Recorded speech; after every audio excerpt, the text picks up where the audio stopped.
Among Malay Pirates and Other Stories by G. A. Henty. Chapter 1.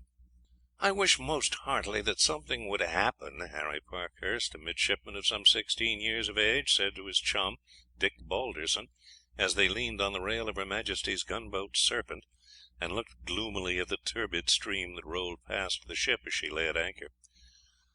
"One day is just like another. One is in a state of perspiration from morning till night, and from night till morning. There seems to be always a mist upon the water, and if it were not that we get up steam every 3 or 4 days, and run out for 24 hours for a breath of fresh air, I believe we should be all eaten up with fever in no time. Of course they're always talking of Malay pirates up the river kicking up a row, but it never seems to come off." "Well, there's one thing, Harry, there's always something to look at, for there are canoes constantly going up and down, and there's plenty of variety among them, from those sluggish dhows laden with up country produce to the long canoes with a score of paddlers, and some picturesque ruffians sitting in the stern. It adds to the interest when you know that the crews are cutthroats to a man, and would make but the shortest possible work of you if they got you in their power." "Yes, Dick, look at that canoe coming up stream. What a good looking chap that is in the stern, though by the way he scowls at us I can quite believe he would, as you say, cut our throats if he had the chance. That's a pretty little child sitting by him, and what a gorgeous dress she has. There, you see, he can look pleasant enough when he speaks to her. I fancy they must have come from a long way up the river, for they look wilder than most of the fellows who pass us. Oh, if that fool who's steering her does not mind what he's about, Dick, he'll either run into that canoe coming down, or else get across our chain. There, I told you so." The man at the tiller was, in fact, looking with mingled curiosity and hostility at the gunboat that he was passing but a few yards away, and did not notice a canoe, manned by 6 rowers, that was coming down with the stream, taking an oblique course across the bows of the Serpent, and was indeed hidden from his view by the hull of the vessel, until he passed beyond her. Then there was a sudden shout and a yell from a dozen throats as the two canoes came into collision, the one proceeding up the river being struck on the quarter with a force that almost cut her in two, and in an instant her occupants were in the water. As the Malays, of course, were to a man almost as much at home in the water as on the land, the accident would have had little effect beyond the loss of the boat and its contents, had it not been that the stern of the other craft struck the Malay chief with such force as to completely disable him, and he would have sunk at once had not 2 of the boatmen grasped him and kept his head above water. "Harry," Parkhurst explained, "what has become of the child?" And he and Dick Balderson both leaped on to the rail, throwing off their jackets as they shouted to the men to lower a boat. Nothing could be seen of the child until, after a half a minute's suspense, a little face suddenly appeared in the swirl of the muddy water some 15 yards from the vessel's side. It was gone again in an instant, but as it disappeared both lads sprang from the side, and with a few strokes reached the spot where they had seen the face disappear. Then they dived under water and soon grasped her. As soon as they came to the surface, a sailor who had seized a coil of rope flung it to them, and grasping it they were quickly by the side of the gunboat. A minute later some sailors, who had at once tumbled into a boat on the alarm being given, came up. The child was first handed into it, then the midshipmen scrambled in, and by their directions 2 of the sailors, standing on the thwarts, lifted the child high above their heads to the hands of the men leaning over the bulwark. Dick said, "Take the little thing to the doctor. Now, lads, row on. Let's pick up some of those Malay fellows." A babel of shouts and sounds rose from the water. The bow of the second canoe had been stove in, and she also had sunk to the water level. A fierce fight was going on between several of the Malays. The chief, who was being supported by 2 of his crew, was shouting furiously, and others of his men, in obedience to his orders, were diving under water. Harry turned to the gunboat and called to the men to bring Soh Hay, the interpreter, to the side. A minute later the man was hustled to the rail. Harry shouted, "Tell that chief that we've got his child safely on board." Again and again the interpreter called out, but it was some time before he could make the chief pay attention to him. As the latter caught the purport of his words, his face changed at once, and after calling to his men to desist from their search, his head sank onto the shoulder of one of the men supporting him, and he evidently lost consciousness. Harry said, "He's badly hurt, Dick. We'd better get him on board too. Old Horsley was wishing this morning that he had something to do beyond administering doses of quinine to the men." Taking the tiller, he brought the boat alongside the chief, and 4 of the sailors, directed by Dick, gently raised him from the water and laid him on the bottom of the boat. Blood was flowing freely from an ugly gash in his face, and it was evident from the manner in which his left arm hung limp as they lifted him up that either the shoulder or the arm itself was broken. Dick said, "Get him alongside at once, lads. I expect he's more injured than we see. The other fellows will be all right. They can all swim like fish." In 2 or 3 minutes the injured man was laid down under an awning over the foredeck of the cruiser, and the surgeon at once came up. "How is the child, doctor?" "She is still insensible," he said, "but she will soon be all right. I can't discover any injury, and I think it likely that it was the sudden shock, and perhaps a knock against the side of the boat, that stunned her, for I have no doubt she could swim, small as she is. This is a much more serious affair. He has an ugly gash in his temple, his collarbone is broken, and," he went on as he passed his hands down the patient's side, "he has 2, if not more, ribs broken." "Well, we will leave him to you, doctor. There are a lot of these fellows in the water, and I suppose they must be brought on board until we can get a boat to take them safely ashore." In a few minutes 18 Malays were brought to the side, and the 2 canoes, which were floating level with the water, were towed up and fastened by a rope to the stern of the gunboat. Even when safely on deck, the 2 parties were still so infuriated that they had to be separated and placed under guards, apart from each other. 3 or 4 had been killed by the stabs of the deadly krises, and their bodies could be seen floating astern. Several of those rescued had wounds more or less severe. An old sailor said to Harry, "We should not have much trouble with those fellows in the water, Mr. Parkhurst." "No, indeed, Davis. They could swim round and round us, and our cutlasses would be very little good against those ugly looking krises. If we were to leave them to ourselves, they'd fight it to the death. After all, it was no one's fault in particular. Mr. Balderson and I were watching them. One was crossing the ship's bow just as the other came out from her side, and they were into each other before either had time to hold their boat up." "That chap the doctor's bandaging up was in a nice taking about his child, sir. It was a lucky job that you and Mr. Balderson happened to catch sight of her." "Yes, poor little thing. It was only just a glimpse we got of her face, but as we were looking for her and ready to dive, it was enough." "Lucky we were inside the bar, Mr. Parkhurst, that the sharks would have had half the fellows." "I did not think of it at the time, Davis, and it would not have made any difference if I had. We were only in the water a couple of minutes, and the Malays were making noise enough to frighten away any number of sharks. They'll have the job of washing out our trousers again. We had only put them on clean half an hour before." "That ain't no matter, sir, especially if you go down and change at once. The mud will come out easy enough if I leave them in a bucket of fresh water for half an hour." The 2 midshipmen joined the group of officers who were standing near the doctor. The latter had, on closer examination, announced that 4 of the ribs were broken. He had finished his work just as the lads came up. News had been brought up by the steward that the little girl had opened her eyes. While he was speaking, the Malay conversed rapidly with the interpreter. "What's he saying, Soh Hay?" the captain asked. "He is asking why his daughter is not here, and if she is hurt, and how she came to be saved," the man replied. "Me tell him she come up to see him soon. The doctor say she not hurt." 2 minutes later the doctor reappeared carrying the child in his arms. She looked around fearlessly at the white faces until her eye fell upon her father, when she slipped out of the doctor's arms like an eel and ran to him. The grim features of the Malay lit up with a pleasant smile as he held out his right hand to her. She was a strange little figure, for the doctor had not waited to obtain any suitable garments for her, but had wrapped her up in one of the signal flags, which the child herself had wound round her waist and over her shoulder like a native sarong. The doctor said, "You tell him, Soh Hay, that he must not talk to her. If he keeps quiet he will get well in short time. If he talk he ill many days, but I will let him say a few words to her now." The Malay's eyes passed over the group of officers and rested on the 2 midshipmen, whose wet clothes showed that they were the officers who had, as the interpreter had told him, dived in and rescued the child. He said something to the interpreter. "Malay man want to speak to you, young gentleman," the man said. "He wish to thank you." "Tell him there's nothing to thank us for," Harry said hastily. "It was nothing more than taking a bath." "Yes, officer, he wishes to speak to you."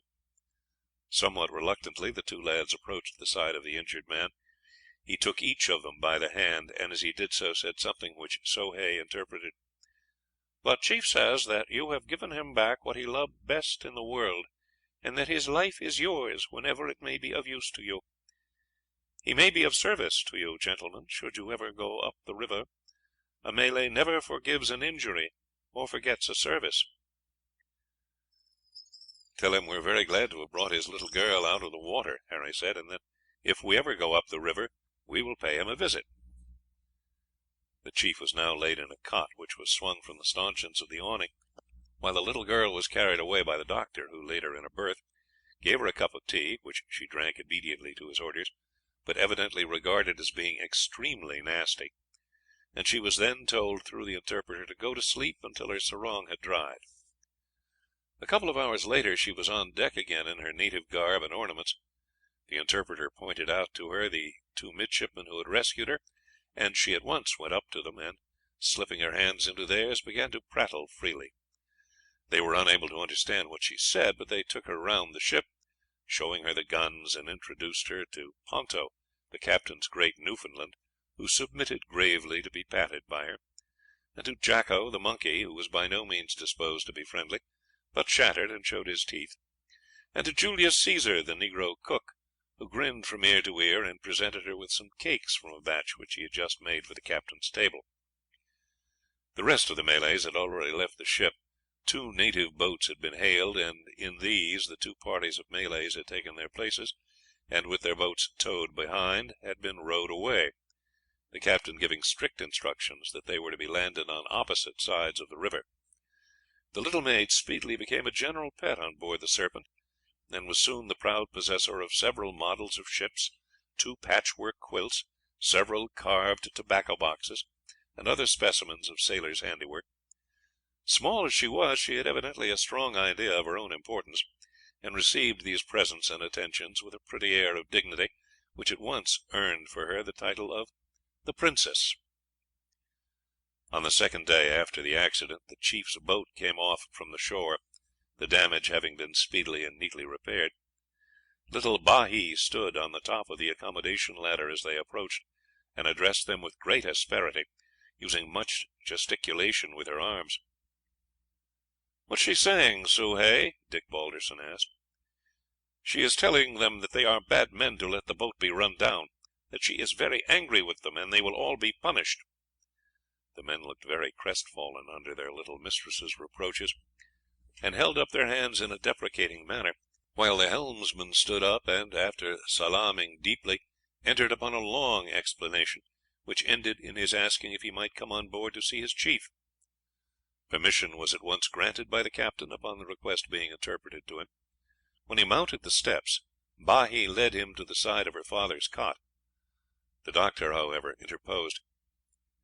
"Tell him he must not talk," he said to the interpreter. "The chief is ill, and must not be allowed to excite himself, but he can say a few words if he wants to." The cot had been lowered to within a few inches of the deck, in order that the chief might watch his daughter as she trotted about and romped with Ponto, who had now quite taken her into his friendship. The chief's face expressed alarm when he first saw the great dog, but when he saw how gentle the animal was, and how, when one of the sailors placed the child on his back, it walked gravely up and down the deck, wagging its tail as if pleased with its novel burden, he was satisfied that no harm could come to her from this formidable looking animal. He had first spoken a few words sharply to the man in answer to his excuses, and, indeed, had the helmsman been minding his business instead of looking at the ship, the collision might have been prevented. But Hassan Jebash was at that present moment so well contented with the recovery of his child that he accepted the man's excuses, and the latter went back to his boat evidently greatly relieved. In a few days the chief began to show signs of impatience, and through the interpreter constantly demanded of the doctor when he would be well enough to leave. "You ask him, Soh Hay, whether he wishes to be able to lead his tribe in battle again, or to go through life unable to use a kris or hurl a spear." In another 10 days, if he remains quiet, he'll be able to go, and in a couple of months he'll be strong and active as ever, if he'll but keep quiet until the bones have knit. Surely a chief is not like an impatient child, ready to risk everything for the sake of avoiding a little trouble." The chief, on this being translated to him, scowled angrily. "Tell him it's of no use his scowling at me, Soh Hay. I'm not doctoring him for my own amusement, but for his good, and because he is the father of that little child." The chief, when this was translated to him, lay without speaking for 2 or 3 minutes, and then said quietly, "Tell the doctor I am sorry. He is right, and I have been foolish. I will stay till he says I may go." End of Chapter 1. Recording by Mike Harris.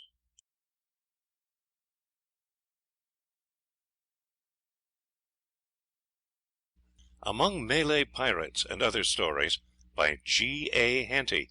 Chapter 2. 4 or 5 days later the chief was allowed to get up and to walk quietly up and down the deck, and a week afterwards the doctor said, "You can go now, chief, if you desire it, but you must be content to keep quiet for another couple of months, and not make any great exertions or move quickly. How long will it take you to go up the river to your home?" "6 days, easy paddling." "Well, that's in your favour, but do not travel fast. Take it quietly, and be as long as you can on the voyage. Lying in a canoe is as good a rest as you can take." "Thank you, doctor. I will obey your instructions. You have all been very kind to me, and a Malay chief never forgets benefits. I have been hostile to the white men, but now I see I have been mistaken, and that you are good and kind. Is it true that your boat is going up the river? Soh Hay tells me that it is so." "Yes, one of the chiefs, Sehi Pandash, wishes to place himself under our protection, and he has sent to ask that the ship might go up and fire her big guns, that the tribes round may see that he has strong friends who can help him. It is 2 days' rowing up the river to my place from his, and when you are there I shall come down to see you. Sehi is not a good chief. He quarrels with his neighbours, and shelters their slaves who run away to him. He is not a good man." "Well, we shall all be glad to see you, chief, and I hope that you will bring your daughter with you. She has won all our hearts, and we shall miss her sadly." "I will bring her if I can do so safely," the chief said gravely, "but I am no friends with Sehi. He stops my trade as it comes down the river, and takes payment for all goods that pass down. It is because he knows that many of us are angered that he wishes to put himself under your protection. I think that you do not do well to aid so bad a fellow." "We do not know that he is a bad fellow, chief. The best plan will be for you and the other chiefs who are aggrieved to send down complaints against him, or to come down yourselves when we are up there and talk it over with our captain, who will doubtless impress upon Sehi the necessity for abstaining from such practices, and that he cannot expect aid from us if he embroils himself with his neighbours by interfering with their trade." "Is he strong?" "He has many war prahus, which sometimes come down to the sea and return with plunder, either collected from the cultivators near the coast, or from trading ships captured and burnt." "I will mention what you tell me to the captain, and it will prepare him to listen to any complaint that may be made to him. But you must remember that he is only acting under the orders of the governor of the Straits Settlements, and must refer all important matters to him." "I will come when you are there," Hassan said gravely. "If nothing is done, there will be war." There was general regret on board the Serpent when the little princess said goodbye to all her friends and went down the accommodation ladder to the boat with her father. The chief had said but little to the 2 young midshipmen, for he saw that they preferred that the matter should not be alluded to, but he held their hands at parting and said, "I shall see you again before long, but if at any time you should want me I will come, even if your summons reach me in the middle of a battle." "It's such nonsense, Doctor," Harry said as the boat pushed off, "to have so much made of such a thing as jumping into the water. If one had been alone and had tried to save a man or a woman in such a state of funk that there was a good chance of their throwing their arms round your neck and pulling you down with them, there might be something in it, but though everyone takes his chance of that when he jumps in to save anyone from drowning, but with a little child and 2 of us to do it, and the ship close at hand, it was not worth thinking of for a moment." No, Parkhurst, from your point of view the thing was not, as you say, worth giving a thought to. But, you see, that is not the point of view of the chief. To him it is nothing whether your exploit was a gallant one or not, or whether you ran any danger. The point simply is, his child would have been drowned had you not seen her and fished her out, and that is to you that he owes her life. I think you have reason to congratulate yourselves on having made a friend who may be very useful to you. It may be that there will be trouble up the river, and if so, he might possibly be of real service to you. But in any case he may be able to give you some good hunting and fishing, and show you things that you would never have had an opportunity of seeing without his friendship and assistance." "Oh, I did not think of that, Doctor. Yes, that would certainly be a great thing." "I can assure you I look at it in that light myself, Parkhurst, and I am looking forward to paying him a visit, as under his protection I should get opportunities of collecting which I could never have in the ordinary way, for unless they are greatly maligned one could not trust one's self among the Malays without some special protection." "But they are not savages, Doctor. Hassan is a perfect gentleman in manner, and in that silk jacket of his and handsome sarong he really looks like a prince. I could not help thinking that all of us looked poor creatures by his side." "They certainly cannot be called savages, though from our point of view many of their customs are of a very savage nature. Piracy is very general among those living on the sea coast or on the great rivers, but it must be remembered that it is not so very many centuries ago that a toll was demanded of all passers by the barons having castles on the Rhine and other navigable rivers. The crews of wrecked ships were plundered on every coast of Europe, our own included, not so very long ago, and in the days of Elizabeth, Drake and Hawkins were regarded by the Spaniards as pirates of the worst class, and I fear that there was a good deal of justice in the accusation. But the Malays are people with a history. They believe themselves that they were the original inhabitants of the island of Sumatra. However, it is certain that in the 12th century they had extended their rule over the whole of that island and many of its neighbors, and in the 13th had established themselves on this peninsula, and had founded an empire extending over the greater part of the islands down to the coast of Australia. They had by this time acquired the civilization of India, and their sultans were powerful monarchs. They carried on a great trade with China, Hindustan, and Siam, and their maritime code was regulated and confirmed as early as 1276 by Mohammed Shah. "How is it that they have come to such grief, Doctor?" "Principally by the fact that they had the feudal, or you may call it the tribal, system. Each petty chief and his followers made war on his neighbors if he was strong enough, and as some tribes conquered others, the empire became split up into an infinite number of clans, whose chiefs paid but a very nominal allegiance to the sultan. So islands broke off from the empire until it had practically ceased to exist, and the Malays were a people united only by similar customs and language, but in no other respect, and were, therefore, able to offer but slight resistance on the arrival of the Dutch and Portuguese in these regions. Still, the upper classes preserved the memory of their former greatness. The people are intelligent, and most of the trade in this part of the world is carried on by them. They are enterprising and ready to emigrate if they see a chance of improving their fortunes. You know, we saw many of them at the Cape when we touched there. Nominally they are Mohammedans in religion, but they do not strictly observe the ordinance of the Koran, and their Mohammedanism is mixed up with traces of their original religion." "Ah, that explains why the chief's name was Hassan. I wondered that a Malay should have a Mohammedan name. They are not much like Arabs in figure. Of course, Hassan is a very fine looking man, and some of the other chiefs we saw at Penang were so, but most of them are shorter than we are, and very ugly." "Yes, in figure and some other points they much resemble the Burmese, who are probably blood relations of theirs. The chiefs are finer men, as you will always find in the case in savage or semi-savage peoples, for of course they have the pick of the women, and naturally choose the best looking. Their food, too, is better, and their work less rough than that of the people at large. The sons and daughters of the chiefs naturally intermarry, and the result is that in most cases you will find the upper classes taller, better formed, lighter in color, and of greater intelligence than the rest of the people. This would be specially the case in a trading people like the Malays. Their ships would bring over girls purchased in India, just as the ruling classes in Turkey used to obtain their wives from Circassia, and this no doubt has helped to modify the original Malay type. Thank you, Doctor. I think I shall like the Malays now I know something about them. Is it true that they are so treacherous?" "Well, I don't know, Parkhurst. Doubtless they are treacherous in their wars, that's to say, that they consider any means fair to deceive an enemy, but I do not think that they are so beyond that.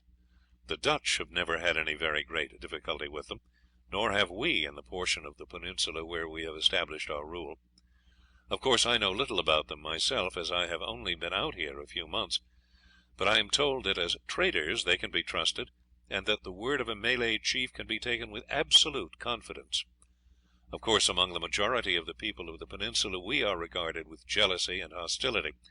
They dread that we should extend our dominion over them, and it is not surprising that they should by every means in their power strive to prevent our coming far inland. The chiefs on the rivers are, as a rule, especially hostile. In the first place, because their towns and villages are more accessible to us, and they know more of our power than those dwelling in the hill country; and secondly, because they depend largely upon the revenue that they derive from taxing all goods passing up and down, and which they not unreasonably think they might lose if we were to become paramount. No doubt there is much that Hassan said of Sehi that is true, and is applicable to other chiefs who have placed themselves under our protection, namely, that they have so injured trade by their exactions as to incur the hostility of their neighbors. Of course I am not speaking of such men as the Rajahs of Johore and Perak, who are enlightened men and have seen the benefits to be derived from intercourse with us. Their people are agriculturists, and they are really on a par with the protected states in India. There is a great future before the country. Gold is found in many of the rivers. Tin is probably more abundant than in any other part of the world, and the exports are now very large. There are immense quantities of valuable timber, such as teak, sandalwood, and ebony. The climate is, except on the lowland near the rivers, very healthy. Nutmegs, cloves, and other spices can be grown there, and indigo, chocolate, pepper, opium, the sugar cane, coffee, and cotton are all successfully cultivated. Some day probably the whole peninsula will fall under our protection, and when the constant tribal feuds are put a stop to, the forests cleared and the ground cultivated, as is the case in our own settlement in Malacca, it will be found one of the most valuable of our possessions. Any amount of labor can be obtained from China, and it is probable that the races who inhabit the mountainous districts, who are said to be industrious and peaceable, will also readily adapt themselves to the changed conditions. They are not Malays like the people of the lowlands, but are a black race with curly wool like the natives of Africa, and probably inhabited the whole peninsula before the arrival of the Malays. "How funny that there should be niggers here," Harry said. "Well, they are not exactly negroes, but one of the races known as negritos, having, of course, many negro characteristics, but differing from the African negroes in some important particulars. To them our supremacy would be an unmixed blessing. Their products would reach the coast untaxed, and they would obtain all European goods at vastly cheaper rates. A minor benefit to be obtained by our supremacy is that our sportsmen would certainly speedily diminish the number of wild beasts that at present are a scourge to cultivators. The tigers would be killed down, the elephants captured and utilized, and the poor people would not see their plantations ravaged, but would be able to travel through their forests without the constant danger of being carried off by tigers and panthers, and possibly be able to cross their rivers without the risk of being snapped up by alligators, though doubtless it would take some time before this would be brought about." "And when do you think we shall be going up the river, Doctor?" "Well, that I cannot say. The captain has been expecting orders ever since we came here 6 weeks ago, but possibly something may have been learned of Sehi's characteristics, and there may be doubts as to the expediency of taking under our protection a chief whose conduct appears to be anything but satisfactory. On the other hand, it may be considered that by so doing we may establish some sort of influence over the surrounding tribes, and so make a step towards promoting trade and putting a stop to these tribal wars that are the curse of the country." "It would be an awful sell if they were to change their minds," Harry exclaimed. "I should be sorry myself, Parkhurst, for you know I am a collector. but I can tell you that you won't find it all sport and pleasure. You'll have no cool sea breezes, there will be occasion for continual watchfulness, and perhaps long boat expeditions up sluggish streams, in an atmosphere laden with moisture and miasma." "One expects some drawbacks, Doctor." "You'll find a good many, I can tell you, youngster. Still, I hope we shall go up, and I think that we shall do so, for it will be the captain's report that will help the authorities to decide whether to appoint a resident there or not." And a fortnight later a small despatch boat steamed in, and the news soon spread through the ship that the Serpent was to ascend the river on the following day. All was at once bustle and animation. Sailors like anything for a change, and all were impatient at the long delay that had occurred. End of Chapter 2. Recording by Mike Harris. Among Malay Pirates, and Other Stories by G.A. Henty. Chapter 3. The gunboat was a large one, and carried 2 midshipmen besides Parkhurst and Balderson, who were, however, their seniors. The mess consisted of the 4 lads, a master's mate, the doctor's assistant, and the paymaster's clerk.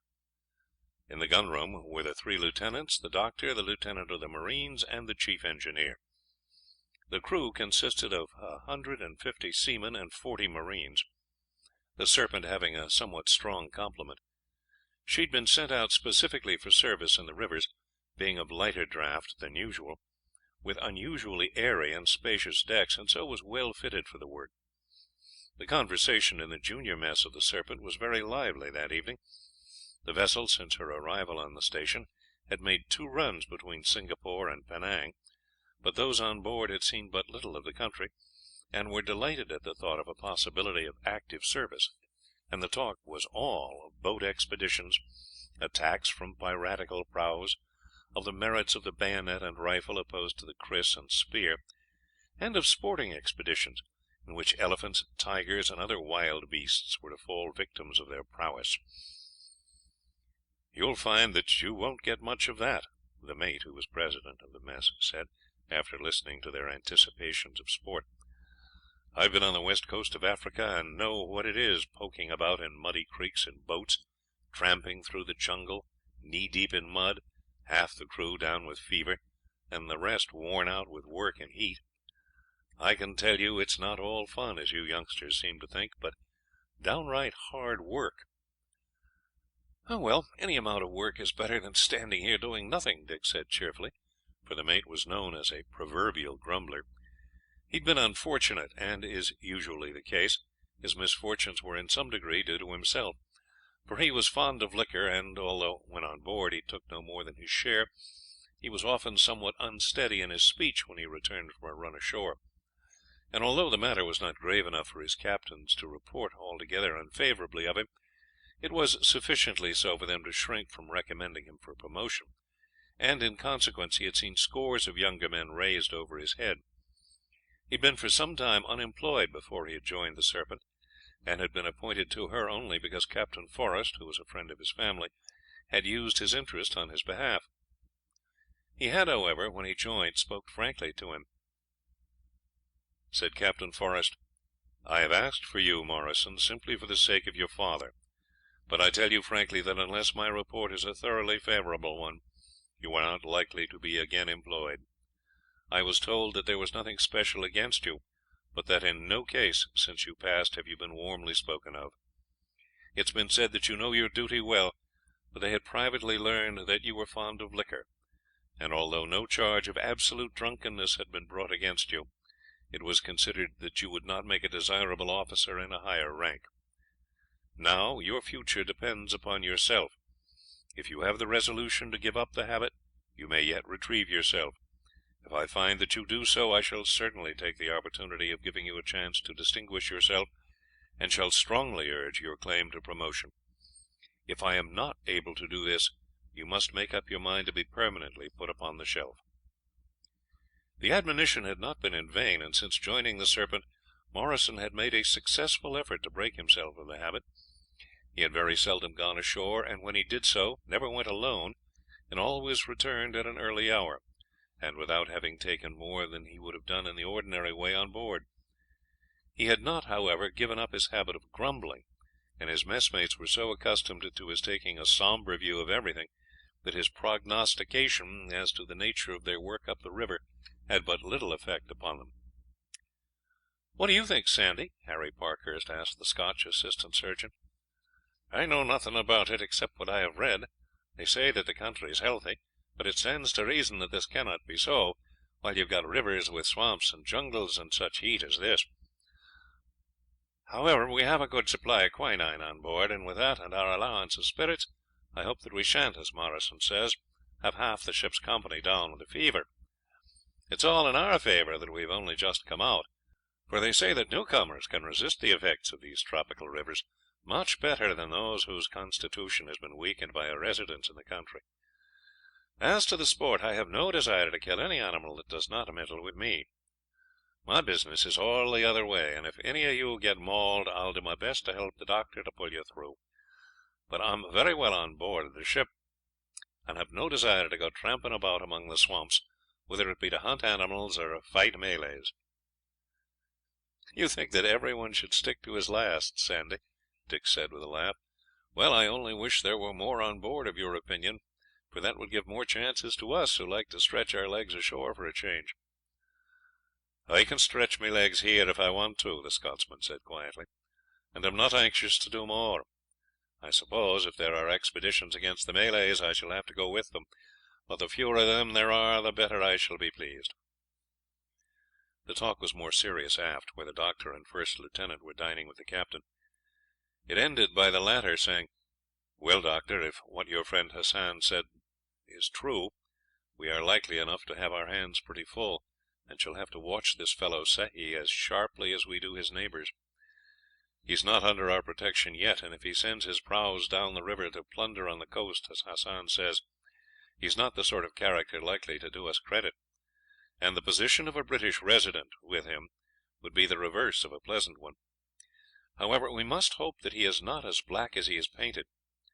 He has evidently put the other chiefs' backs up, and we must receive their reports of him with some doubt. However, I have no doubt that if he turns out badly, we shall be able to give him a lesson that will be of benefit to him."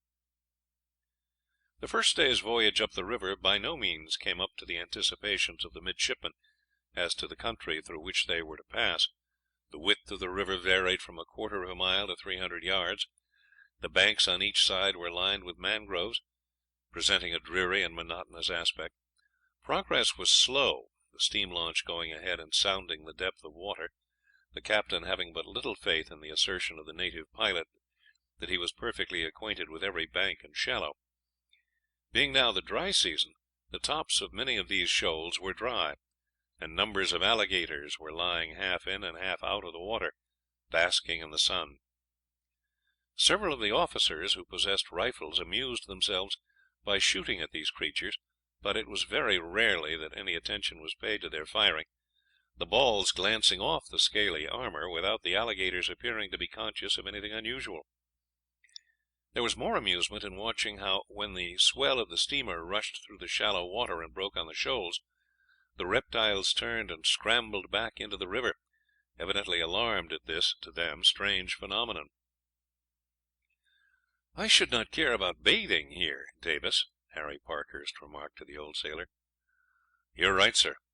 I would rather have a stand-up fight with the Malays than trust myself for 2 minutes in this muddy water. Why, they are worse than sharks, sir. A shark does hoist his fin as a signal that he is cruising about, but these chaps come sneaking along underneath the water, and the first you know about them is that they have got you by the leg." "Which is worse, Davis, a bite from an alligator or a shark?" "Well, as far as the bite goes, Mr. Parkhurst, the shark is the worst. He'll take your leg off, or a big un will bite a man in 2 halves. The alligator don't go to work that way. He gets a hold of your leg, and no doubt he mangles it a bit, but he don't bite right through the bone. He just takes hold of you and drags you down to the bottom of the river, and keeps you there until you're drowned. Then he polishes you off at his leisure." "The brutes!" Harry exclaimed with deep emphasis. "See, the first lieutenant has hit that big fellow there in the eye, or the soft skin behind the leg. Anyway, he's got it hard. Look how he's roaring and lashing his tail." "What's the best way of killing them?" Dick asked. "I have heard, sir, that in Africa the natives bait a big hook with a lump of pork, or something of that sort, Then, when an alligator has swallowed it, they haul him up holus bolus. I should say a good plan to kill them would be with electricity. The last ship I was in, we had an officer of the marine artillery who knew about such things, and he put a big cartridge into a lump of pork with two wires, and as soon as the shark had swallowed it, he'd touch a spring or something, and there'd be an explosion.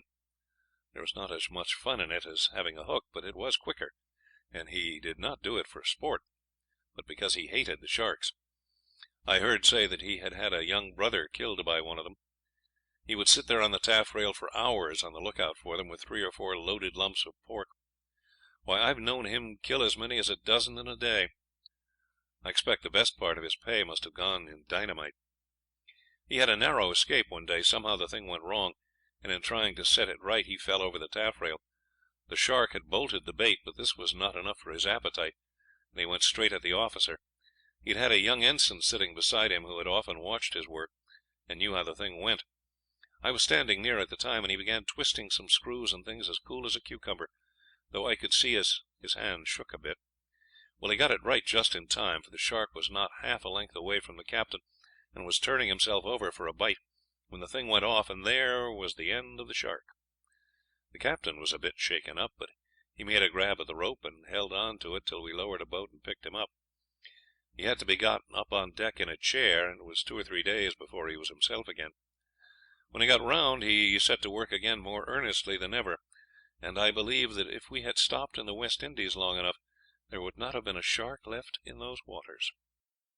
Said Harry, "It was a capital plan, Davis, and if we ever take possession of these rivers we shall have to do something of that sort to get rid of the brutes. Are the Malays afraid of them?" "I don't know, Mr. Parkhurst, but I think they are. I had a chat with a mate I met in the Myrtle, which went home the day after we relieved them here. He'd been up some of the rivers and told me that every village had a bathing place palisaded off, so that the alligators could not get at the bathers." "Well, there is one thing. We shall have to be very careful when we are out in the boats, for if we are to run upon a sunken log and knock a hole in the boat's bottom, there'd not be much chance of our ever reaching the shore." "You're about right there, sir. I ain't afraid of Malays, but it gives me the creeps down my back when I think of one of them chaps getting hold of me by the leg. Bob Pearson told me that the only chance you have is to send your knife, or, if you can't get at that, your thumbs into the creature's eyes. But it would require a mighty cool hand to find the eyes with the brute's teeth in one's leg, and the water so thick with mud that you could not see an inch beyond your nose." "Well, I'll make a note of that anyway, Davis, and I will take a good look at the next alligator I see dead, so as to know exactly where to feel for its eyes." On the second day the scene changed. In place of the mangroves a dense forest lined the river. Birds of lovely plumage occasionally flew across it, and after they had anchored in the evening the air became full of strange noises. Great beasts rose and snorted near the banks. Sounds of roaring and growling were heard in the wood, and the lads, who had been so eager before to take part in a hunt on shore, listened with something like awe to the various strange and often mysterious noises. "What in the world does it all mean, Doctor?" Dick Balderson asked, as the surgeon came up to the spot where the 4 midshipmen were leaning on the rail. "It means that there's a good deal of life in the woods. That splashing sound you hear, with deep grunts and snorts, is probably made by a hippopotamus wallowing in shallow water, but it may be a rhinoceros or even a buffalo. That roar is either a tiger or a panther, and that snarling sound on the other bank is no doubt made by smaller animals of the same family indulging in a domestic quarrel. Some of the other sounds are made by night birds of some kind or other, and perhaps by monkeys, and I fancy that distant vibrating sound that goes on without intermission is a concert of a party of frogs." "What is that?" as a shrill cry, as from a child, followed by a confused outburst of cries, chattering, and, as it seemed to them, a barking sound followed. "I fancy that is the death cry of a monkey," said the doctor. "Probably some python or other snake has seized it in its sleep, and the other noise is the outcry of its companions heaping abuse upon the snake, but unable to do anything to rescue their friend." "I don't think, Doctor," Harry Parkhurst said in a tone that was half in earnest, that I feel quite so anxious as I did for sport in the forest, and certainly I should decline to take part in it after nightfall." "I can quite understand that, lad. At night all the sounds of a tropical forest seem mysterious and weird, but in the broad daylight the bush will be comparatively still.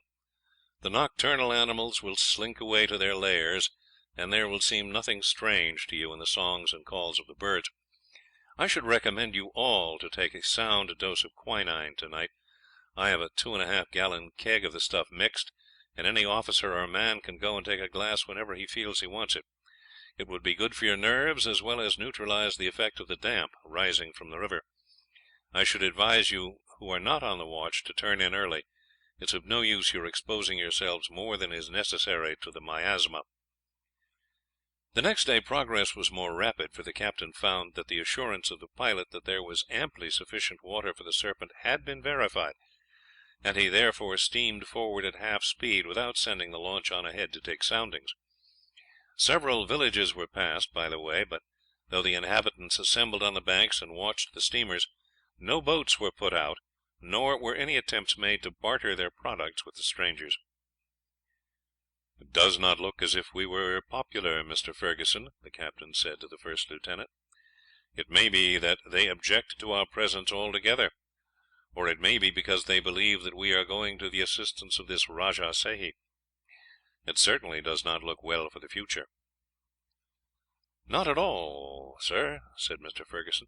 "However, we shall be at the Rajah's palace tomorrow morning, and shall then have a better opportunity of seeing how things are likely to go. At any rate, he is sure to be civil for a time, and we shall be likely to procure fruit and vegetables, which, as the doctor says, are absolute necessities if the men are to be kept in good health." The next morning they anchored about 10 o'clock opposite the campong of the Rajah.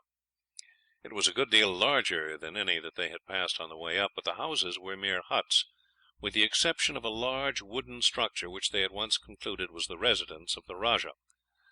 As soon as the Serpent turned the last bend of the river before reaching the palace, the sound of drums and gongs were heard, and a large boat manned by 18 rowers shot out from the bank as the anchor was dropped. The two officials on board at once mounted the accommodation ladder, and on reaching the deck were received by the first lieutenant, behind whom stood a guard of honour of the marines. Upon stating that they came to express on behalf of the Rajah the pleasure he felt at their arrival, they were conducted to the captain's cabin. Compliments were exchanged through the medium of the interpreter, and a bottle of champagne was opened, and its contents appeared to gratify the visitors. They announced that the Rajah would receive the captain that afternoon at his palace. End of Chapter 3. Recording by Mike Harris.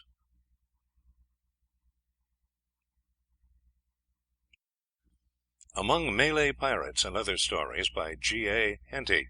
Chapter 4. Neither of the midshipmen was present at the interview between the captain and the Rajah. The second lieutenant, the captain of the marines, and the doctor alone accompanied him, with an escort of 20 bluejackets and as many marines. A large crowd of people had collected to see them pass along to the palace, which was a bare, barn-like structure, but they looked on sullenly and silently as the party passed through them on their way. They were kept waiting some little time outside the building, then entered through a doorway which led them into a large unfurnished room, at the end of which the Rajah was seated.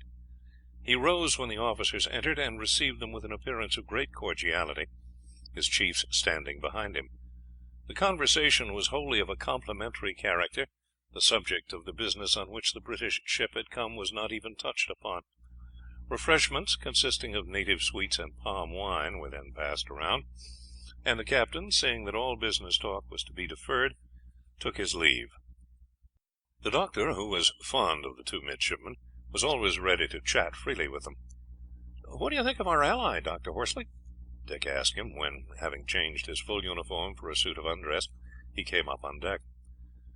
"Well, between you and me, Balderson, I have seldom seen a more unmitigated looking ruffian in my life.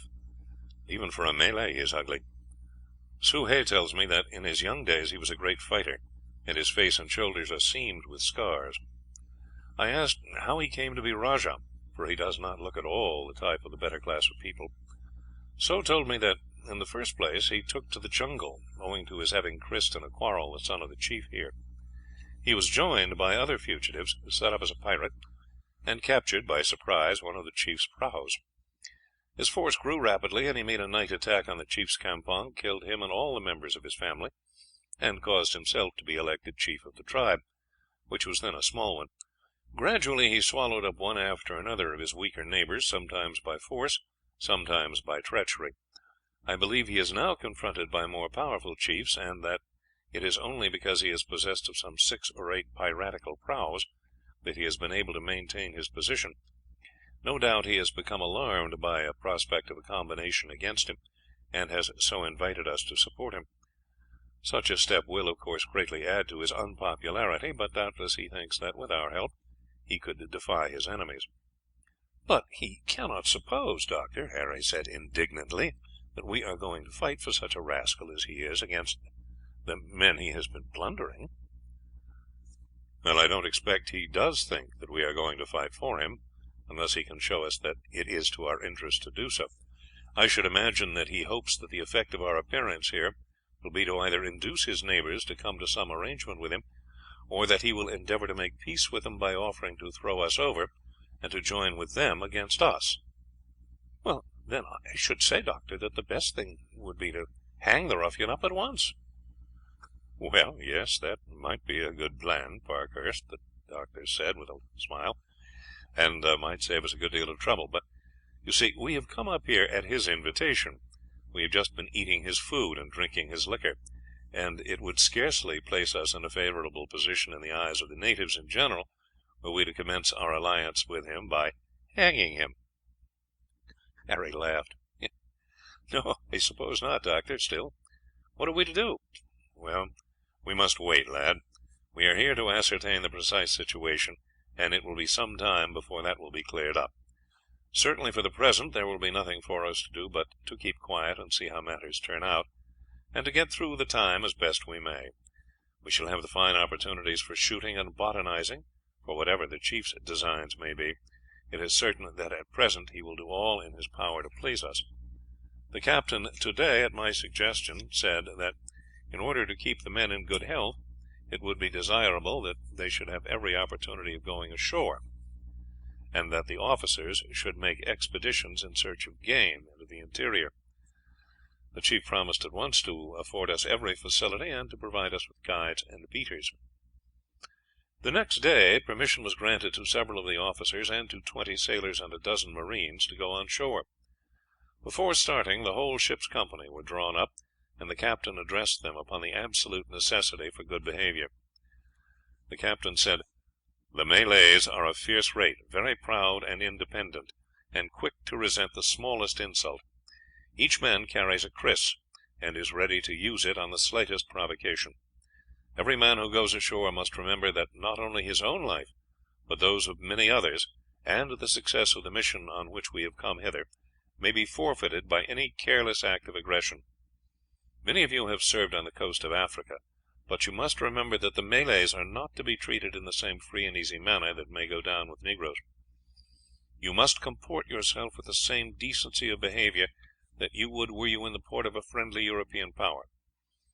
Any breach of these orders will be most severely punished, and I appeal to every officer and man to use his utmost efforts to keep on good terms with these people, and to behave as if the honour and credit of the ship depended upon him personally. Any man who comes on board in the slightest degree the worse for liquor will not be allowed to land again, even if we are stationed here for 6 months, and if there is any misbehaviour on shore all leave will be stopped." 2 days later the captain, with the second lieutenant and doctor, again paid a visit to the rajah, and this time business matters were entered upon. The chief began by stating that he rejoiced at the thought of being under the protection of the great English queen. The captain replied that her majesty was anxious to be on good terms with all the Malay chiefs, that those rajahs and sultans who had accepted her protection had greatly benefited by so doing, and by listening to the advice of the officers whom she sent to reside at their seat of government; but that, of course, before receiving his state under her protection, it was necessary that her representative, the governor of the Straits Settlements, should be thoroughly satisfied that the rajah intended to be guided by the advice so given. He said that it was thoroughly necessary this should be understood, for that the allegiance offered to the queen could not be lightly thrown off. If a chief once owned her as his sovereign, he could not change his mind afterwards, and should he disobey the advice and orders of the resident, he would be liable to be dethroned and his government bestowed upon one better fitted for it. He could not, for instance, be allowed to engage in hostilities against his neighbours without the consent of the resident, for it was clear that the English could not assist him in wars in which they considered that he was in the wrong. In these matters there must be benefits on both sides. The chief would obtain protection against warlike neighbours, would benefit by the presence and advice of a British officer, and by the trade that would spring up, while in return for these benefits he must acknowledge the queen as his sovereign, and must obey the orders of her officers just as her native born subjects would do. The chief looked very serious at this. "Cannot," he asked at last, "a chief obtain the protection of the British, and afterwards remain as an ally of theirs?" "Not so," the captain said. "He cannot come to us when he is in danger and ask us to send ships and men to aid him, and afterwards, when the danger is past, wish us good morning and give us nothing in return for the benefits he has received." "What orders would a resident give?" the rajah asked after a pause. "He would give such orders as would be necessary for the good of the state, without interfering in matters of home government. He would not allow acts of tyranny and cruelty that would imperil the peace of the state, and perhaps bring about a rising. He would not suffer trade passing through the dominions to be hampered or injured by heavy and unjust exactions. Although, doubtless, he would allow legitimate tolls to be taken, he would not permit expeditions to be fitted out for attacks upon harmless neighbours. His interference would always be for the good of the state, and consequently for the good of its prince. The incomes of the various rulers who have placed themselves under British protection have always been largely augmented by the prosperity and well-doing of the state, the increase in its population, the extension of its trade and agriculture, all of which enabled the people to pay a larger amount of taxation. You see, Rajah, we force no one to place himself under our protection. We war with no one unless, by attack upon ourselves or upon princes under our protection, he compels us to punish him, and in extreme cases to take possession of his dominions. I am explaining all this to you because I wish you thoroughly to understand what your position will be if the queen takes you under her protection, which she certainly will not do unless it is found that you are likely on your part to carry out faithfully the obligations you have assumed in return for that protection." When this had been translated to the rajah by the interpreter, the chief sat for some time silent. It was evident that he was ill pleased, and that he had reckoned upon obtaining the British aid without undertaking any responsibilities whatsoever. "And the officer who will come up," he said at last, "would he reside on shore?" "Certainly he would. A portion of ground would be allotted for the residency.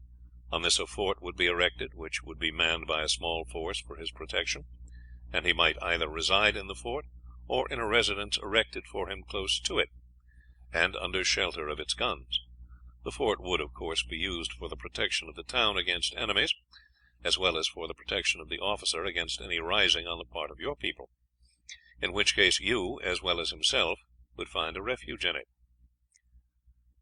"Then I should no longer be a ruler," the rajah said angrily. "I should not be able to order those who offended me to be punished." "Oh, not at all," the captain replied quietly. "Your powers as a ruler would not be interfered with in any way, as long as they were properly exercised. You would have the power of executing ill doers in accordance with the custom of your country, but the murder of a person who had committed no crime whatever is not to be permitted, and anything like wholesale cruelty and tyranny would be sternly repressed." For some time the rajah sat without speaking. Then he said, with an evident effort of self-control, "I must think all this over. It is all new to me." "By all means do so," the captain replied. "The matter is an important one, and you will do well to consider it in all lights before you take a step that, once taken, cannot be undone." "I don't like the fellow's looks, Doctor," the captain said. "He intended to use us as a cat's paw against his neighbours." "I think he is a thoroughly bad lot, sir, and if he accepted the terms I should be very sorry to be appointed resident, for I should not feel that my life was worth a day's purchase." "Well, there is nothing to do but to wait until we get a definite answer from him, and my instructions are that, if I find that he is not a desirable man to have to deal with, I am to enter into negotiations with other rajahs, and to endeavour to do something to open the trade of the river, and to render it safe for merchants who come up to trade. If Hassan's account of this man's doings is correct, he is the main cause of the falling off in the trade, and, moreover, the author of the piracies of which we have had so many complaints. Indeed, it is possible that when the governor learns the true state of things, I may get an order to present an ultimatum to this fellow, and to sink his piratical craft. At any rate, we may make up our minds to be here for some time." On the following day a message was received from the rajah, saying that if any of the officers wished to go on excursions for sport, guides would be placed at their disposal, and that all who wished to do so could at any time travel through the country without the slightest fear of molestation. For some time affairs remained in the same condition. The doctor went daily on shore with butterfly and beetle nets, tin boxes, and other paraphernalia.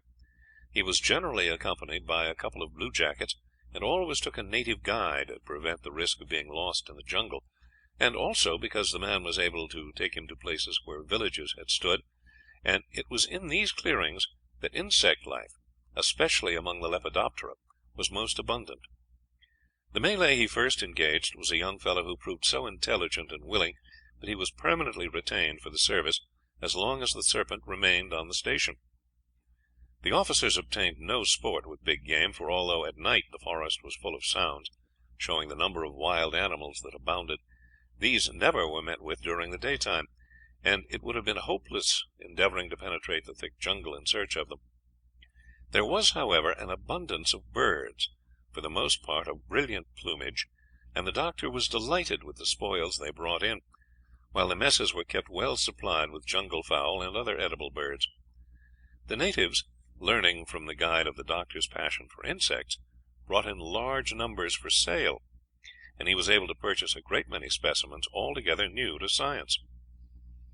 The two midshipmen made excursions with their guns whenever they could get leave. Davis and two other sailors always accompanied them, as the captain's orders were strict that no officer or man should go outside the limits of the campong unless accompanied by two armed seamen. Sometimes they took a native canoe and went up the river fishing, but as an abundance of fish could be caught by lines from the ship's side, they only did this as a change, and often in the cool of the evening they lay lazily in the canoe, while the fishermen were employed rowing them up one or the other of the numerous streams which flowed into the river. The doctor's prognostications as to the health of the crew were only partially verified, for the precautions taken, if they did not secure a perfect immunity against fever, at least greatly diminished the number of those who suffered from it. The abundance of fish, either caught from the ship or purchased from the natives, formed a wholesome diet, aided by the fruit, of which the natives brought off a very large quantity. It was very varied, and much of it delicious.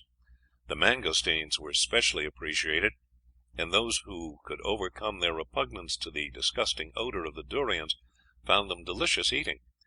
Beside these were custard apples, bananas, and many other kinds of fruit. All were very cheap, and upon the doctor's suggestion a supply was purchased daily for the use of the ship's company, and the sailors, who had no other use for their money, laid out no small portion of their pay on these luxuries. The captain had taken every opportunity, when boats passed up the river, to send messages and presents to the chiefs of the tribes higher up, with assurances that he had not come up as an enemy, but that he desired to be on good terms with all, and would gladly see any of them who would come down to pay him a visit, and would guarantee their safe return without molestation on the part of Sehi. No answers had, however, been received to these overtures, and a proposal he made to the rajah to send some of the ship's boats up the river to endeavour to bring about an understanding between him and his neighbours was received with extreme disfavour. End of chapter 4. Recording by Mike Harris.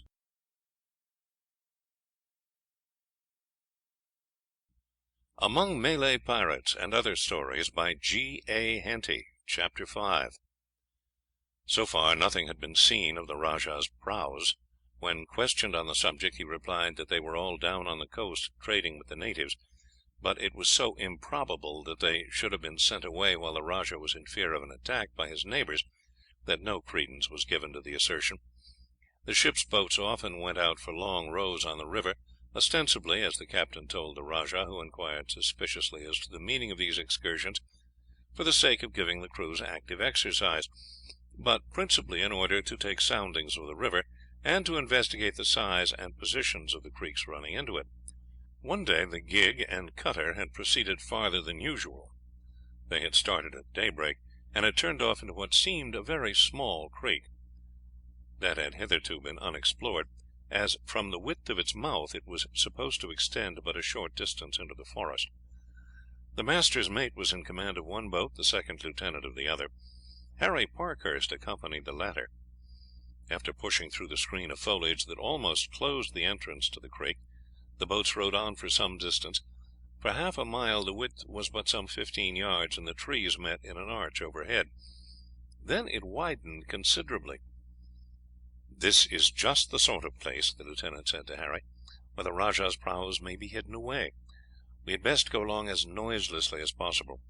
If we were to come upon them suddenly they might fire upon us, and that would bring on a general row. If we should catch sight of them, it would be best to take the news to the captain, and let him act as he thinks fit." The lieutenant ordered the men to cease rowing until the gig came alongside. "Mr. Morrison," he said, "it seems to me that this is a likely place for the prahus to be hidden. We had better try and discover if this is the case without being ourselves seen. Therefore, have all the oars, except 4, laid in, and let the men muffle those with their stockings, and be most careful to dip them into the water without making a splash. Let absolute silence be preserved in the boat. I will lead the way as before, and if I hold up my hand, stop rowing instantly." "Aye, aye, sir," the mate replied. The same precautions were taken by the cutter, and the boats proceeded noiselessly. Presently the stream narrowed again until it seemed that they were approaching its termination, and the boat stopped rowing. "I fancy we have come to the end of it, Mr. Morrison," the lieutenant said in a low voice. "I am afraid so too, sir. There is no room for the oars, and we shall either have to punt the boats or to drag them by the bushes." The lieutenant was about to give the order to turn when Harry said: "There is a current, sir. I have had my eye upon that root, and we have drifted backward a couple of feet since we lost way, so there must be a stretch of water above us." The lieutenant watched the root of the tree to which Harry had pointed for a minute in silence. Then he said: "You are right, my lad. There is a current, and, as you say, there must be a stretch of water above us. Lay in your oars, lad. Stand up and pull her along by the boughs and bushes, but don't make the slightest sound." 20 yards farther the creek widened, and the oars were again got out. "Take your place in the bow, Mr. Parkhurst, and hold up your hand the instant you see anything unusual, and do you, men, be ready to hold her up the instant I give the order." They proceeded for a quarter of a mile, the gig following close behind. Suddenly, at a bend in the stream, a glare of light was seen ahead. Harry held up his hand and passed the word down in a whisper that just ahead the creek widened into a broad sheet of water. The lieutenant stopped the gig by holding up his hand, passed the order for the men to lay in their oars noiselessly, and told the coxswain to keep in well under the bushes on the left hand side. Then he made his way forward and joined Harry, telling the men to pull the boat forward by means of the branches overhead, which were well within reach, but to avoid breaking even a twig. In a minute or two the bow of the boat arrived at the end of the screen of bushes, and a low exclamation broke from the lieutenant and Harry simultaneously. They were looking out on to an almost circular pool, some 200 yards in diameter. In the centre were moored 6 prahus. 2 of them lay broadside on to the creek, the other 4 were in a line behind these, and it seemed that their broadsides were directed to the opposite side of the pool, for the other 2 boats were in the way of their firing at the creek. They were long, low vessels, rowing some 20 oars on each side. Each carried a number of small brass guns, and they were evidently full of men, for numbers could be seen on deck, and boats were passing to and fro between them and a small village at the edge of the pool. Having taken in all the details of the scene, the lieutenant passed the word for the mate to leave his own boat and join him. When he did so, the lieutenant whispered to him, "I thought it as well that you should have a view of these fellows' position too, Morrison, as it would be of use to you if you have to take a boat in to attack them." 2 minutes later the boats were drawn back again to the open water in their rear, and rowed as noiselessly as before down the creek, no word being spoken until they were half a mile away from the pool. "That is a snug hiding place, Mr. Morrison," the lieutenant said. "It is indeed, sir. Who would have thought the scoundrels were so close to us, or that they lay up this narrow creek, which I have passed half a dozen times and never thought worth examining? I should not have dreamt that one of those craft could have passed through." "I doubt whether they did pass through. They hardly could have done so without breaking down a good many of those branches, and we must have seen signs of that.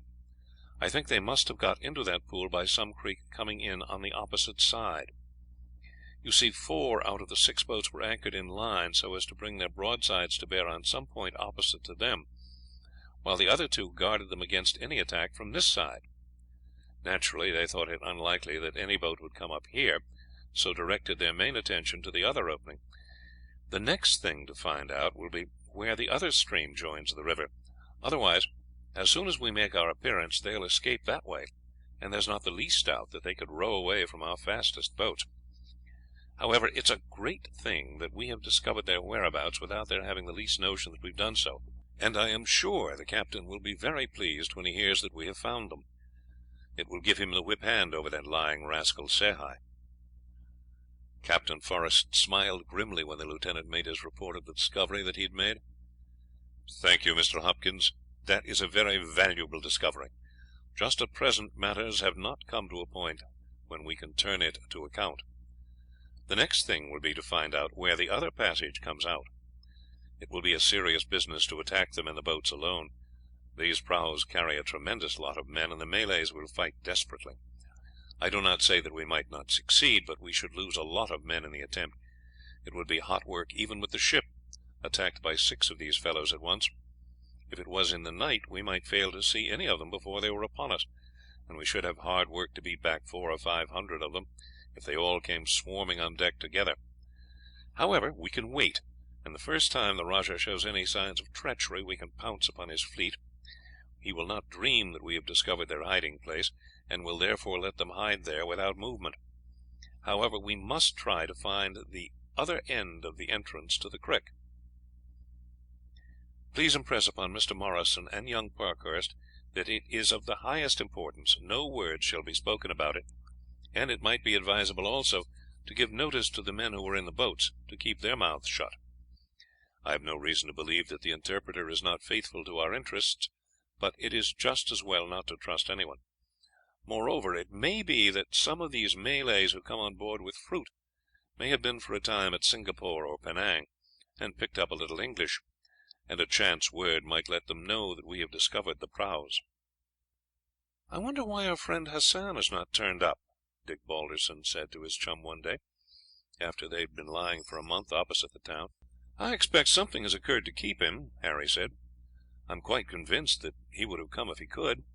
He may be in trouble himself with some of his neighbours, or he may have tried to exert himself too soon and done himself damage. I am quite convinced that he meant what he said. At any rate, till this business here comes to a head, we are not likely to be able to go up and pay a visit to him." "No, I am quite sure that the captain would not let us go now, and indeed I would not ask him, even if I were sure he would, for we may get to blows with the rajah any day. He cannot put off giving a final answer much longer.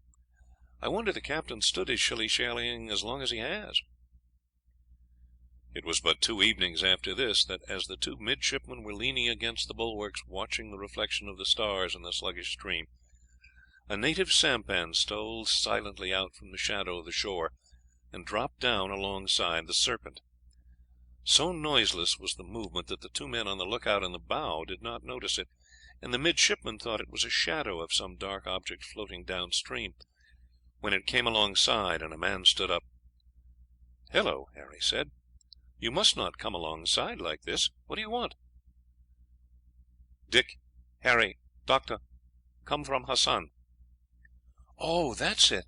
All right, come on board," and leaning over he stretched out his hand to the native, who seized it, and in a moment stood by his side on the deck, holding the head rope of his sampan in his mouth. "Davis," Harry said to the sailor who was standing 2 paces away, "just go down to the wardroom and tell the doctor, with my compliments, that I shall be obliged if he will come on deck at once. Say that it is something particular." A minute later the doctor appeared. "I was just in the middle of a rubber, Dick, and if you have not an uncommonly good reason for calling me up, I'll make you smart for it the first time you get under my hands. Whom have we got here?" "He is a messenger from Hassan. He mentioned our names and yours." "I am glad of that," the doctor said, rubbing his hands together. "They have been chaffing me in the wardroom about it, and prophesying that I should never hear of him again. Well, what does he say?" "He has not said anything except our names, Doctor, and that he comes from Hassan. I don't suppose he knows any more English, and I thought we had better consult you, whether it would be best to send for Soh. He may have brought some message of importance." "Right, lad. I think the most prudent thing will be to tell the captain first. It may only be a message to say why he has not come, or it may be a matter of some importance. I will go to the captain at once." 2 or 3 minutes later the doctor returned. "You are to bring him to the captain's cabin. Here, Davis, pass the word forward that the captain wants to see Soh in his cabin." Harry touched the native, who had been standing quietly by his side, and signed him to accompany them, and with Dr. Horsley and Dick went directly to the cabin. "So your friend has sent a message at last, lad?" Captain Forrest said. "I am glad of that, for I own that I had doubts whether we should hear any more of him." "You come from Chief Hassan?" the captain, who had been working at the Malay tongue with the interpreter since he had arrived at the mouth of the river, asked in that tongue. The man's face brightened. "Yes, my lord," he said. "Is he well?" "The chief is quite well." "I wish I knew enough to question him without Soh's interference, but I shall only make a mess of it, and perhaps get a wrong idea altogether of his message. Now, Soh," he broke off as the interpreter entered, "you will ask this man the questions exactly as I put them, and tell me his answer word for word. It may be of importance. Now, ask him first what message he brings from his chief to the officers." The question was put, and the native, speaking slowly and quietly, and evidently repeating a lesson that he had learned by heart, said: "The chief sends his greeting to his 3 friends, Harry, Dick, and Doctor, also to Captain. He is well in body, he is cured, and can throw a spear and lead his men to battle. He has sent 4 messengers, one after another, but none has returned with an answer. They have no doubt been krised. Now he sends me." "Tell him that no messenger has arrived until now," the captain said, when this was interpreted to him. The man nodded. "All krised. I travel at night, hide in trees all day, float down at night in shadow of bushes, and have got through safe. Chief Hassan says not been able to come down. Other chiefs very angry because English warship come. Send message to Hassan to join them. When he say no, they threaten to kill him and destroy tribe when warship go away. 2 of Rajah Sehi's prahus go up and down river, stop all boats. Sehi sent message to all chiefs, say that English war boat here. English come take his country, and after they done that, take the countries of the others, make themselves kings of the river. He ask them to join him in killing English every man, then he would have no more quarrel with them, no trouble trade any more, be good friends with all neighbours. Some chiefs say one thing, some another, some more afraid of Rajah than of English, some think better have English here than Rajah. Hassan says must take great care. Sehi very treacherous. Attack when they do not expect it. He thinks his prahus can easily take English ship, but Hassan says Sehi wants the other chiefs to aid, so that if the English send up more ships, then can all join him in fighting them. Hassan says he will do what he can. He has 8 war canoes, but no good against prahus. They run at canoes and cut them in half, but will come to help if English attack. He does not know where prahus are. Begs captain to attack these first. It is they that make Sehi master of the river. If they destroyed other chiefs, not afraid of Sehi, and he might get some of them to join against him. Hassan said tell Harry and Dick and Doctor he does not forget their kindness, and will do what he can to watch over them. Such is Hassan's message." "Ask him when he is going back to his chief," the captain said. "He go now," the interpreter said after asking the question. "He get as far as he can before morning. He sure many eyes watch ship night and day to see that no message comes or any word of what Rajah is doing. He float downstream in sampan some distance, then paddle to opposite bank, then keep in shadow of bushes up the river, and hide away till night comes again." "Very well. Then tell him that he is to thank his master for sending us warning, that we had already found out that what he told us before he went away was true, and that Sehi is a very bad man. Say that we are not afraid of prahus, and will make short work of them when we get a chance. Tell him we will take great care and not let ourselves be surprised, and that when we have finished with this fellow here, the ship will come as far up the river as she can go, and show the chiefs that the English have no evil intentions against them, and will send his 3 friends with a strong boat party to pay him a visit. By the way, ask the man if he knows this part of the country." "Yes, captain. He says that he has been since his boyhood a boatman, and has worked for some years with a trader who used to go up the creeks and trade with the villagers." "Ask him if he knows a creek that turns off from the river 4 or 5 miles above this. It is a very small one, but it leads into a pool on which is a large village." The man nodded at once when the question was put, then spoke for a minute or two. "He says, captain, that he knows the pool and village, but he has never been up the small creek that you speak of, did not know that a boat could get through. He has been there by a large creek that runs into the other branch of the river, the one that turns off 12 miles below this. From that river it is an hour's paddle in a sampan to the pool." "How should we know the entrance?" the captain asked. "Entrance difficult to find," the native replied. "Strip of land runs out from both sides covered with trees. One goes a little beyond the other, so that anyone who did not know it would pass the entrance without noticing it. It is just wide enough for a large craft to go in and out. There is a village stands 100 yards below the entrance. It would be known by a big tree that grows before a large house close to the bank. The water is deep on that side. You have only, after passing the village, to keep close inshore, and you will then see the entrance to the creek. It is called Alligator Creek, because more than any place it swarms with these creatures." "Thank you," the captain said. "Will you tell the chief that I say you have rendered me a valuable service?" He opened a case in which he kept presents intended for the chiefs, and took out a brace of handsome pistols, a powder flask, and a bullet mold. "Take these," he said, "in token of the service you have rendered. When I see your chief, you shall be well recompensed for the risk that you have run in bearing me his message." The Malay looked longingly at the pistols, and then said, "I came by order of my chief, and not for reward." "Quite so, I understand that, and am not offering you a reward for that service, but for the information that you have given me, which may be of value if I have trouble with the rajah here." The man bowed and took the pistols offered. "I will use them against your enemies," he said warmly, "but all of us know the creek, for it is that which renders it so difficult for us to fight against Sehi. He is master of the water, and we cannot attack him without first crossing that creek.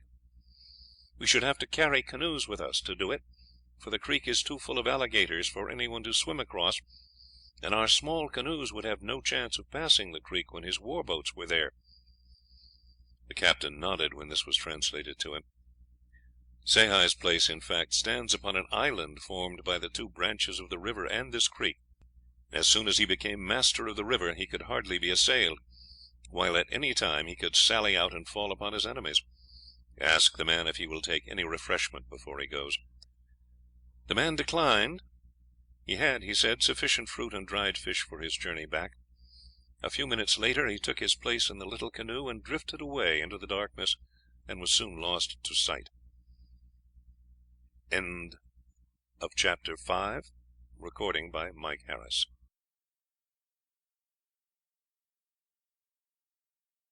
Among Malay Pirates and Other Stories by G.A. Henty. Chapter 6. "Things are coming to a crisis, Harry," Dick Balderson said in a tone of delight as they left the captain's cabin. We now know what we all along suspected. The Rajah is a rascal, and we have not only found out where his prahus are hidden, but have them corked up in a bottle. Nothing could be better, Dick, and I expect we shall have some pretty hot work. Of course the Serpent cannot get up that creek, though she can place herself at the entrance and prevent their getting away. But there still remains the work of capturing or driving them down the creek, and that is likely to be a very tough job. The next morning the second lieutenant, the mate, and Harry Parkhurst were sent for to the captain's cabin. The first lieutenant was also there. They were each asked their opinion as to whether the prahus could force their way through the creek by which they had ascended.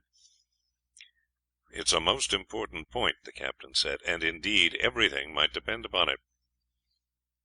"I am sure, sir," Mr. Hopkins said, "that they could not go straight down it. They might cut their way through, but it would be a work of considerable time, for with their masts they would have to clear away the branches to a considerable height. Down near the water the branches by which we pushed ourselves along were those of the undergrowth, with many rattans and other creepers varying from the thickness of one's thumb to that of one's wrist, and these would take a great deal of chopping before one of their war boats could be pushed through. But higher up they would probably have much thicker branches to contend with. It may be that they can lower their masts, but even if they could do so, I should think that it would take them over an hour's work, even with the number of hands they carry, to get a passage through that bit of thick undergrowth, 50 or 60 yards up the mouth of the creek. There are 2 or 3 other places where some chopping would have to be done, but that would be comparatively easy work." The mate and Harry both agreed with the lieutenant. "Practically, then," the captain said, "the Malays have but one mode of escape, while we have 2 of attack. At any rate, if we send up a boat beforehand, and fasten 2 or 3 iron chains from side to side among the branches, that passage would be securely sealed. Thank you, gentlemen, that's all I have to ask at present. It's a very difficult nut we have to crack, Mr. Ferguson," he went on, when he and the first lieutenant were alone. "To attack 6 strongly armed prahus with the boats of this ship would be a serious enterprise indeed, and its success would be very doubtful, while the loss would certainly be very heavy, especially as, if any of the boats were sunk, the crews would have but little chance in a place swarming with alligators. I don't think I should be justified in risking such an enterprise." "There is no doubt, sir, the loss would be very heavy indeed. By all accounts these Malays fight like demons on the decks of their own boats, and, for aught we know, they may after nightfall trice up rattans to prevent boarders getting on board. I have heard that it is their custom when they expect an attack, and that these are far more formidable obstacles than our boarding nets. Of course I should be quite ready to lead an attack should you decide upon making one, but I cannot conceal from myself that it would be a well nigh desperate undertaking." "I am glad that you are of that opinion," the captain said. "There seems to me but one course, and that a difficult one, namely, to carry a couple of heavy guns through the forest to the edge of the pool. It would be a serious undertaking, and we should have to send a strong force to defend them, but if we could succeed in planting them in position, we should soon drive the Malays out of the pool." "That would be a capital plan, Captain, if it could be managed. I suppose before we attempt it you will take possession of this place and capture the Rajah." "That, of course, I don't suppose we shall capture him. I have no doubt that we are closely watched night and day, and that the instant the boats are lowered and the men get on board the Rajah would prepare for flight, though he might possibly make some resistance. However, that would be but trifling. Our guns would cover the landing and knock the place about his ears, but to penetrate the jungle would be vastly more difficult an affair. If, as is probable, he has succeeded in inducing some of his neighbours to join him, they may have already sent strong contingents, and the forest may be full of them. In that case it would be quite beyond our power to rout them out, and I certainly should not be justified in attempting it. The destruction of his town and the burning of his palace would be a serious blow to him, but the destruction of his piratical fleet would be a very much heavier one. If we can achieve that, we shall have done good service. The first thing to do is to find out whether there is a path either from this river or the other branch to the pool. If so, at dark, after destroying the town, we will recall all men on shore, buoy the anchor, drop it noiselessly, and drift down the river till we are far enough away to use the engines, then steam down to the junction of the 2 streams, and up again to the entrance to the creek on that side. Then we will at once land a very strong party, land also two 24-pounders, and drag them to the pool. We might hope to do so without any opposition, for the Malays would no doubt be gathered at the edge of the forest near the town to repel any attack we might make from there, and before morning we might have the guns in position. I should take 100 empty sacks. These you would fill with earth when you get near the pool, and form a battery with them behind the screen of bushes. Then, when you are ready, you will cut down the bushes and open fire."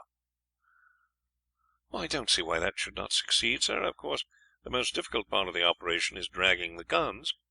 These native paths are only broad enough for men in single file." "Yes, that is the difficulty. We could not employ axes to cut down the trees, and to saw them down would be an interminable work. I think, Mr. Ferguson, we should have to carry them." "I doubt if we could carry a 24-pounder, sir, but we might carry an 18. They have bamboos of almost any length here, and if we were to lash an 18-pounder between two of them, I should say that 10 men each side ought to be able to carry them, while as many more might take the gun carriage." "We will get some bamboos today, Mr. Ferguson, and try the experiment of how many men will be required to carry a gun. But now I think of it, I fancy that it will be still easier to lay the guns down on a sledge-shaped piece of timber. These paths are smooth enough where the natives tread, and the men could haul the guns along with ropes." "That would be better and easier, sir. The difficulty with the carriages would be greatest, but they might be taken to pieces as far as possible, and slung on bamboos."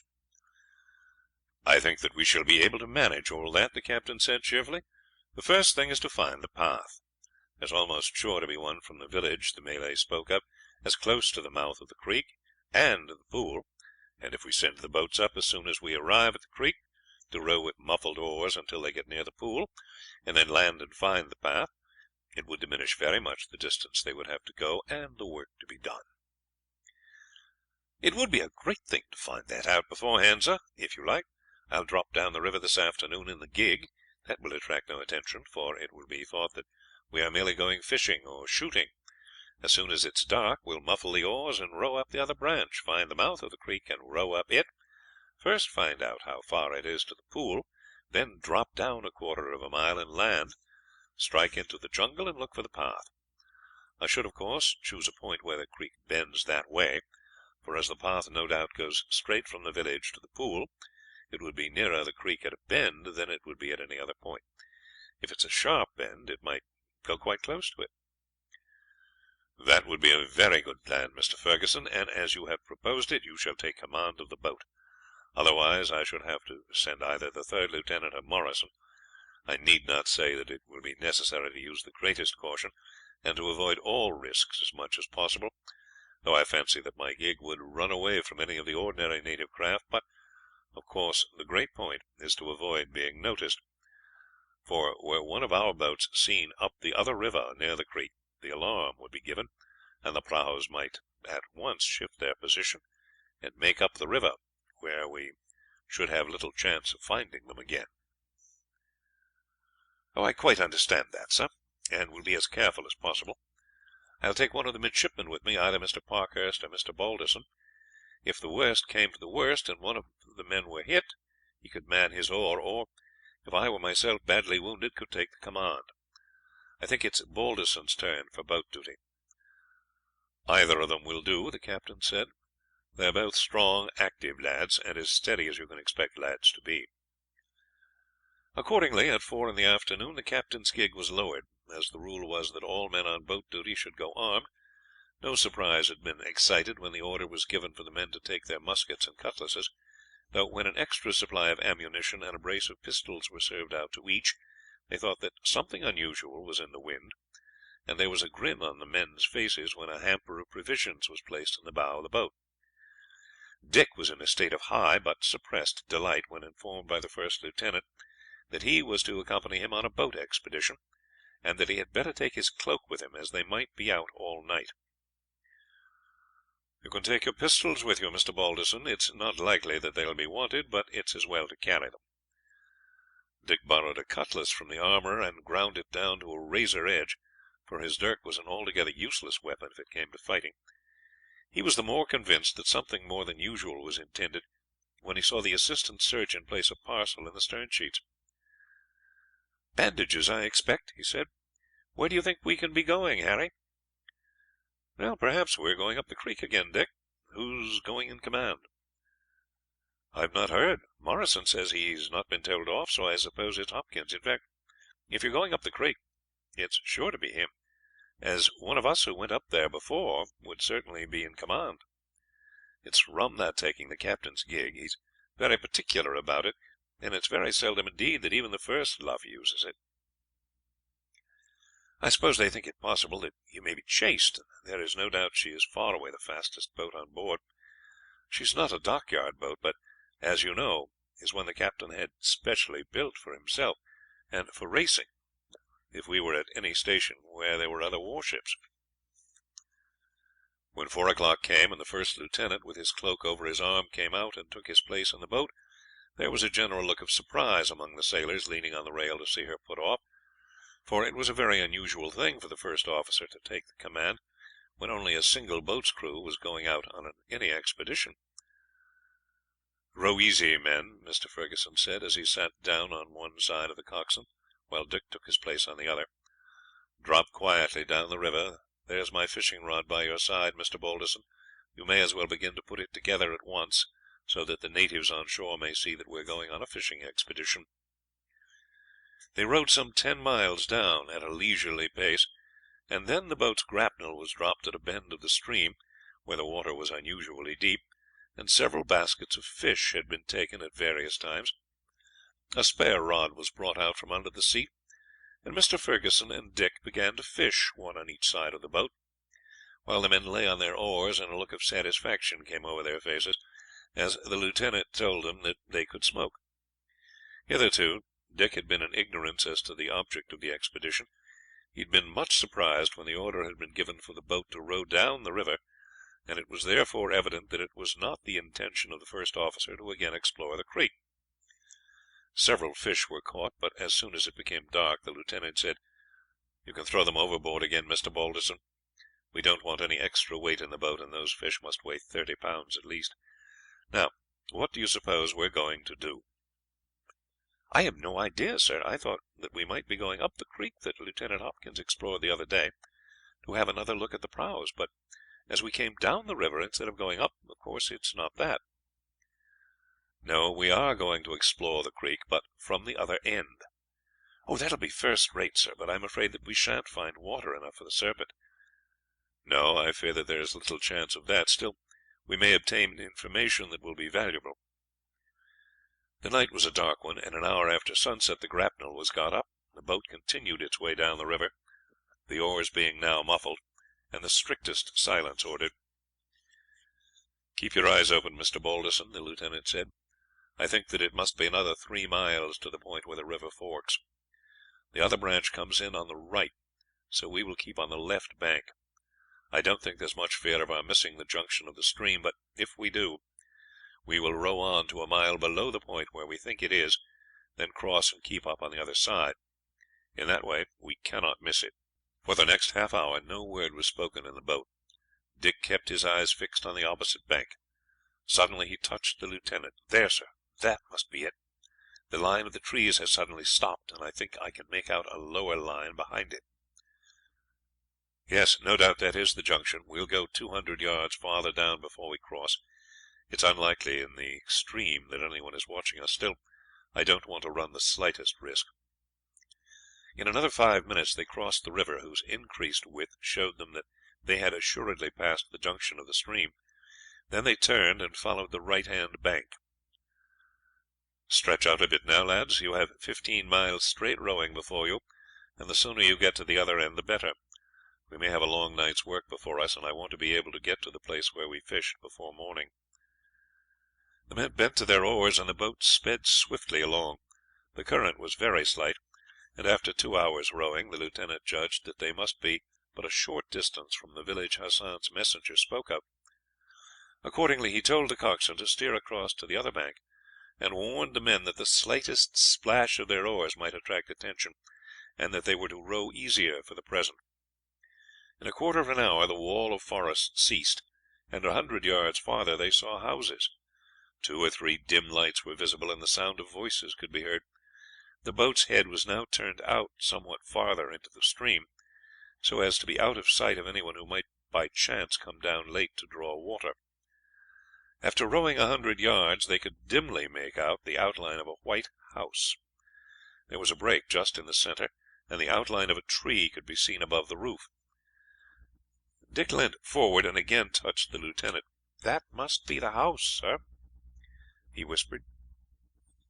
Mr. Ferguson nodded without speaking, and after the boat had gone another 100 yards the line of forest could again be seen, and the boat was rowed into the bank, and 2 minutes later shot through a narrow channel and entered a creek some 40 yards wide. "Now you can give way again, lads." An hour's paddling in a sampan would mean about 3 miles, and after 20 minutes' sharp rowing the men were ordered to row easy again, and the lieutenant and Dick kept an anxious lookout ahead. The creek was here little more than 50 yards across, and, accustomed as their eyes were to darkness, they presently saw that it widened out suddenly. The word was passed down for the men to paddle easily, and in 2 minutes the pool opened before them. They could not make out the prahus lying as they did against the shadow of the trees on the farther side, but they could see a number of lights, apparently from swinging lanterns, and hear a loud murmur of voices. "Easy all," the lieutenant ordered now. "Back her very quietly. Now pull, bow." Noiselessly the boat was brought round, and its head directed to the right-hand bank. They had passed a sharp bend nearly half a mile back, and the lieutenant said, "Look out for a landing place at the deepest point of the curve, Harris." "Aye, aye, sir," the coxswain said, standing up. A minute later he brought the boat alongside at a point which was free from bushes, and where the bank was but 2 feet above the water's edge. End of Chapter 6. Recording by Mike Harris. Among Malay Pirates and Other Stories by G. A. Henty. Chapter 7. "Now, Mr. Balderson, take Harper and Winthrop, and make your way through the jungle as noiselessly as possible. It's probable that the path runs within 50 yards of this point, possibly it's only half a dozen. When you've found it, send Winthrop back to me with the news. Take that long coil of thin rope that's in the bow, and pay it out as you go along. You might get lost even within 2 yards of the stream, and it would be dangerous to call or whistle. It will enable me to join you. Leave your muskets behind, lads. They'd only be in the way in the jungle, and you have your pistols and cutlasses. You take the lantern, Winthrop, and Harper, do you take the rope. Fasten one end to the thwart before you start, or without knowing it you might drag it after you."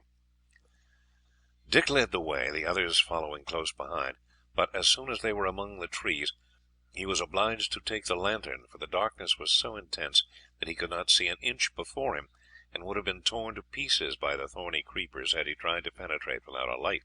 As it was, he received several nasty scratches, and could hear muttered exclamations from the men behind him. Creeping under some of the rattans, making detours to avoid others, and cutting some of the smaller ones in two with his cutlass, he made his way forward, and was delighted indeed when, after proceeding some 20 yards, he came upon the edge of what looked like a ditch, but which was, he knew, the native path. "Here we are, lads," he exclaimed in a low tone. "Thank goodness we have not had to go farther." "So say I, sir," one of the men grumbled.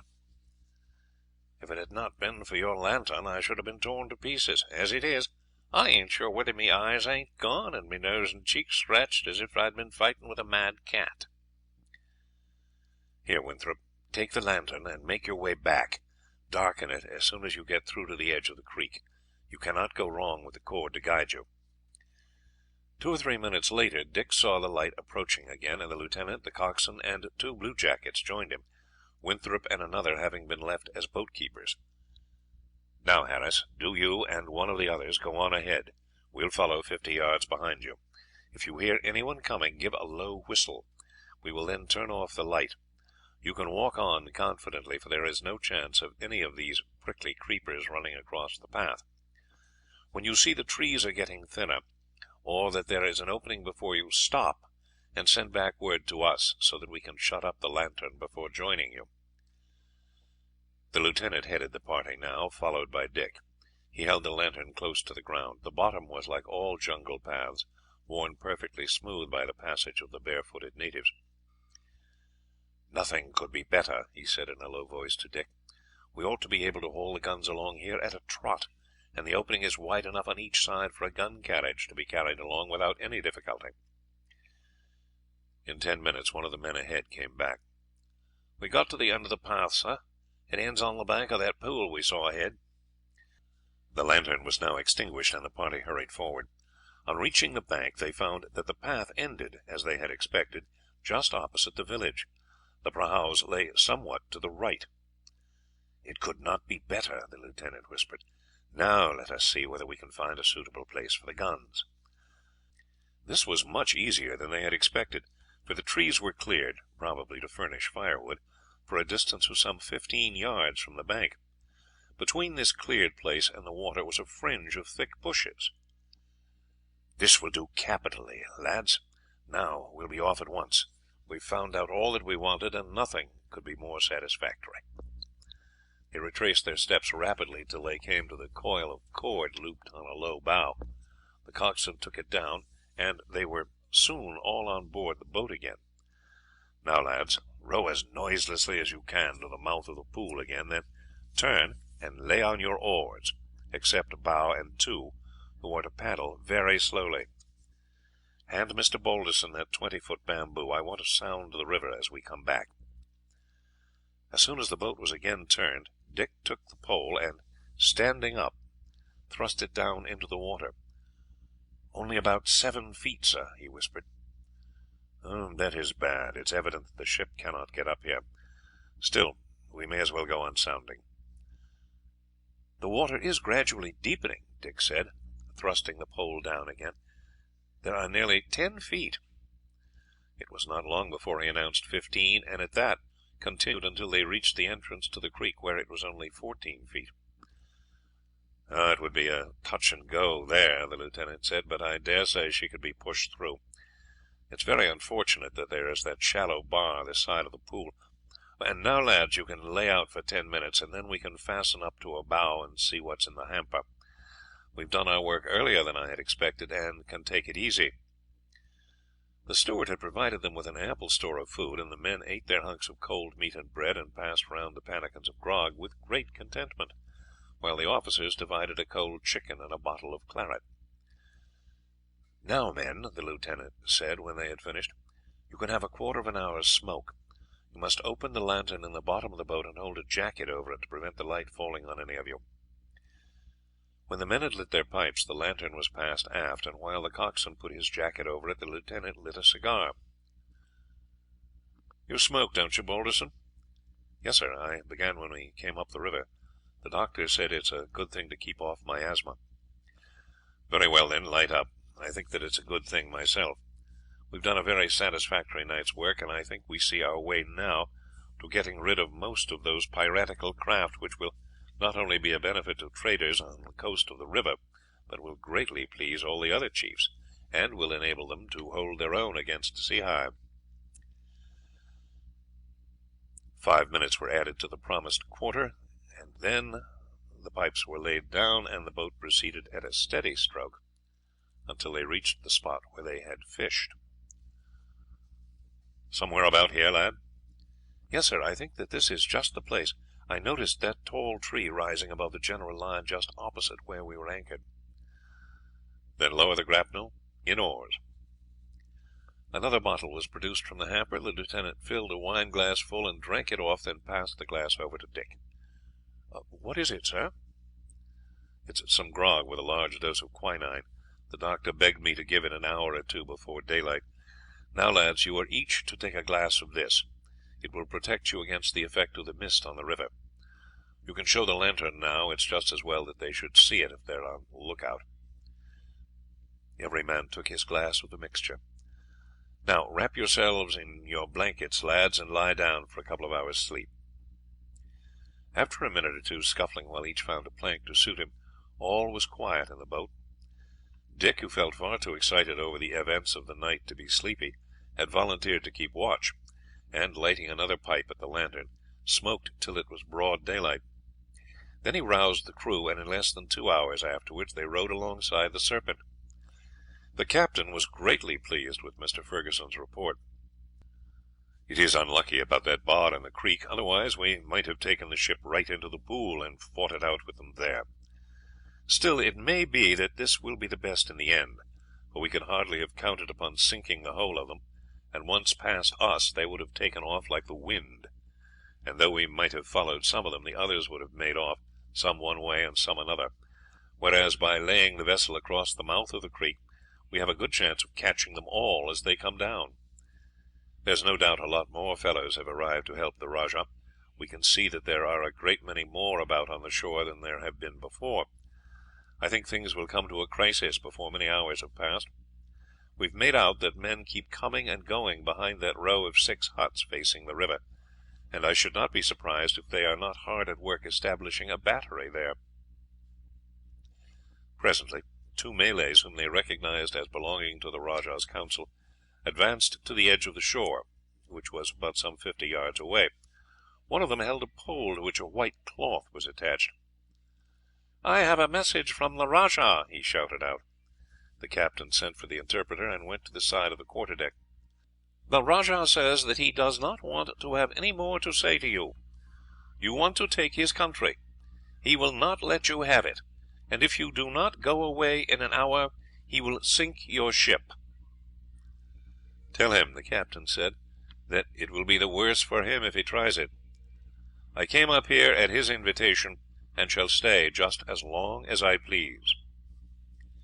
The 2 Malays retired, walking in a quiet and dignified way. The news soon ran through the ship of the defiance that had been given, and excited the liveliest satisfaction. The men were shaking hands, cutting capers, and indulging in much joking and laughter. Half an hour later there was a sudden uproar in the town. Drums were beaten, horns sounded, and the Malays by the river bank speedily retired behind the huts.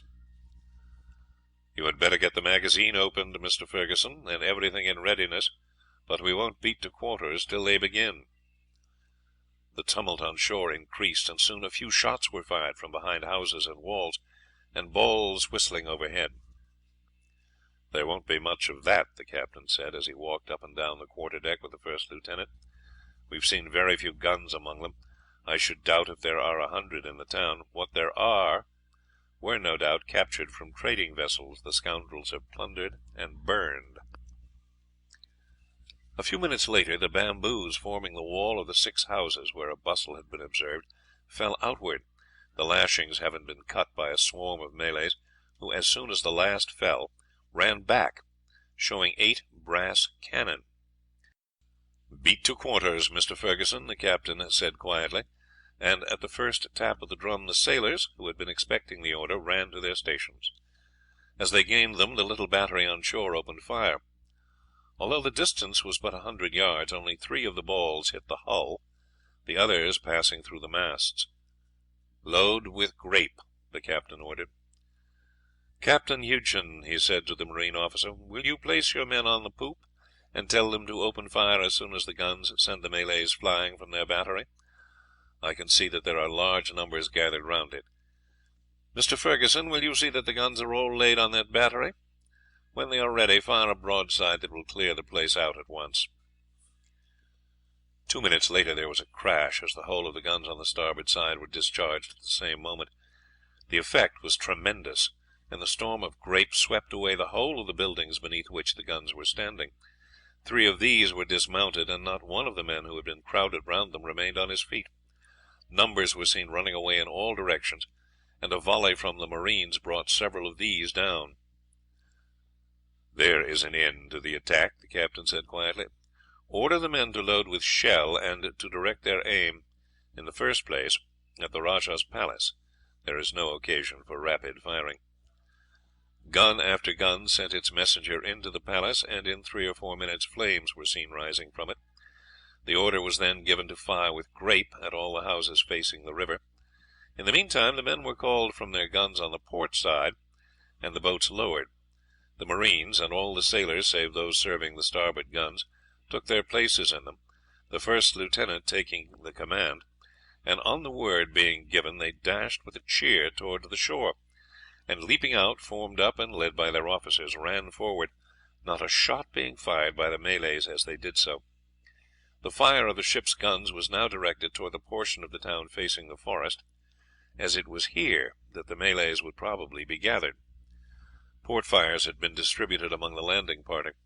As these were lost to sight as they entered the town, those on board ship watched eagerly for the sound of combat.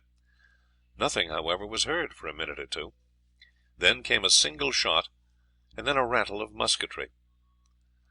"They are making a stand now," the captain said.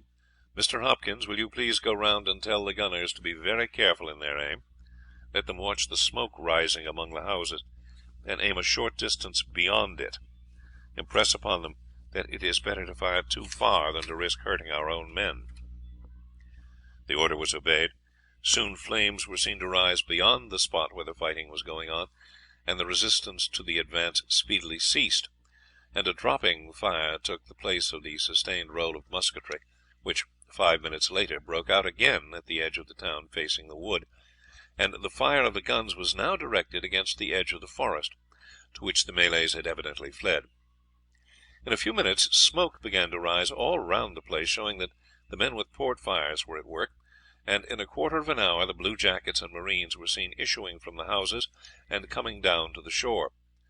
The place was by this time a sheet of fire, the lightly built huts, dried in the heat of the sun, catching like tinder, and blazing up in a fierce flame, that in a few minutes left no vestige behind it. The ship's fire had by this time ceased, and the sailors, as they looked out of the portholes, cheered as the boats came up. Their appearance was far less orderly than it had been when they put off from the ship, every man having carted off some sort of loot, sarongs, spears, krisses, and other articles, some obtained from the huts, others thrown away by the Malays in their flight. There were, too, some articles of European manufacture, which had been carried off from the palace before the flames had obtained entire possession. These were in themselves strong proofs that the rajah's prahus had been engaged in piratical attacks upon European craft, for they consisted of bales of silk, chronometers, watches, double-barreled guns, mirrors, and other articles which had evidently formed a portion of a ship's fittings. "Any casualties, Mr. Ferguson?" the captain asked, as the lieutenant stepped on board. "Half a dozen spear wounds, sir, but only one of a serious nature. Our fire was too hot for them to face." "What do you suppose their loss has been?" "As far as I can judge, sir, some 80 or 90 were killed by our fire, and at least as many must have fallen in the battery. The place was choked up with dead. I brought the 8 guns off. They are only 4-pounders." "They may be useful for the boats. I see the men have brought off a good deal of rubbish. You had better give orders that whatever there is to be fairly divided among all hands. Any articles more valuable than the rest had better be put up to auction, and whatever they fetch also divided among the men. Were the Malays in force?" "The place swarmed with them, sir, but they were evidently demoralized by the fire of the guns, and their attacks were really feeble. The only trouble we had was that some would shut themselves up in houses. It looked at first as if they really meant to fight, but directly the shells began to fall behind them, and fire broke out, they lost heart altogether, and made a bolt for the forest." "Well, the work has been thoroughly done, Mr. Ferguson, and Sehi has had a lesson that he won't forget. Now we have to tackle his fleet." "Everything is ready, sir. We have got the sledges made for the 2 guns, and a store of long bamboos for the carriages, and anything else we may want to take with us." "This will be a more serious business by a long way," the captain said. "The men had better take 100 rounds of ammunition with them, and it would be as well to take a few boxes of spare cartridges; and the men not occupied in dragging the cannon and carrying the carriages must take up as many rounds of shell as possible, and 8 or 10 rounds of grape for each gun. We have got the sacks ready for forming the battery. That will be absolutely necessary for the protection of the men firing. Each of the prahus has probably got at least half a dozen small guns, and it would be hardly possible to work our pieces unless the men were protected from their concentrated fire. Tell the chief engineer that steam must be got up by 6 o'clock. In the meantime, let a slow fire be kept up toward the edge of the forest, just a shot every 5 minutes, which will be enough to show them we are still here, and have not done with them yet. When the place cools down a bit, we will send a party on shore to keep up a dropping fire against the forest, and so induce them to believe that we mean to attack them there." End of chapter 7. Recording by Mike Harris.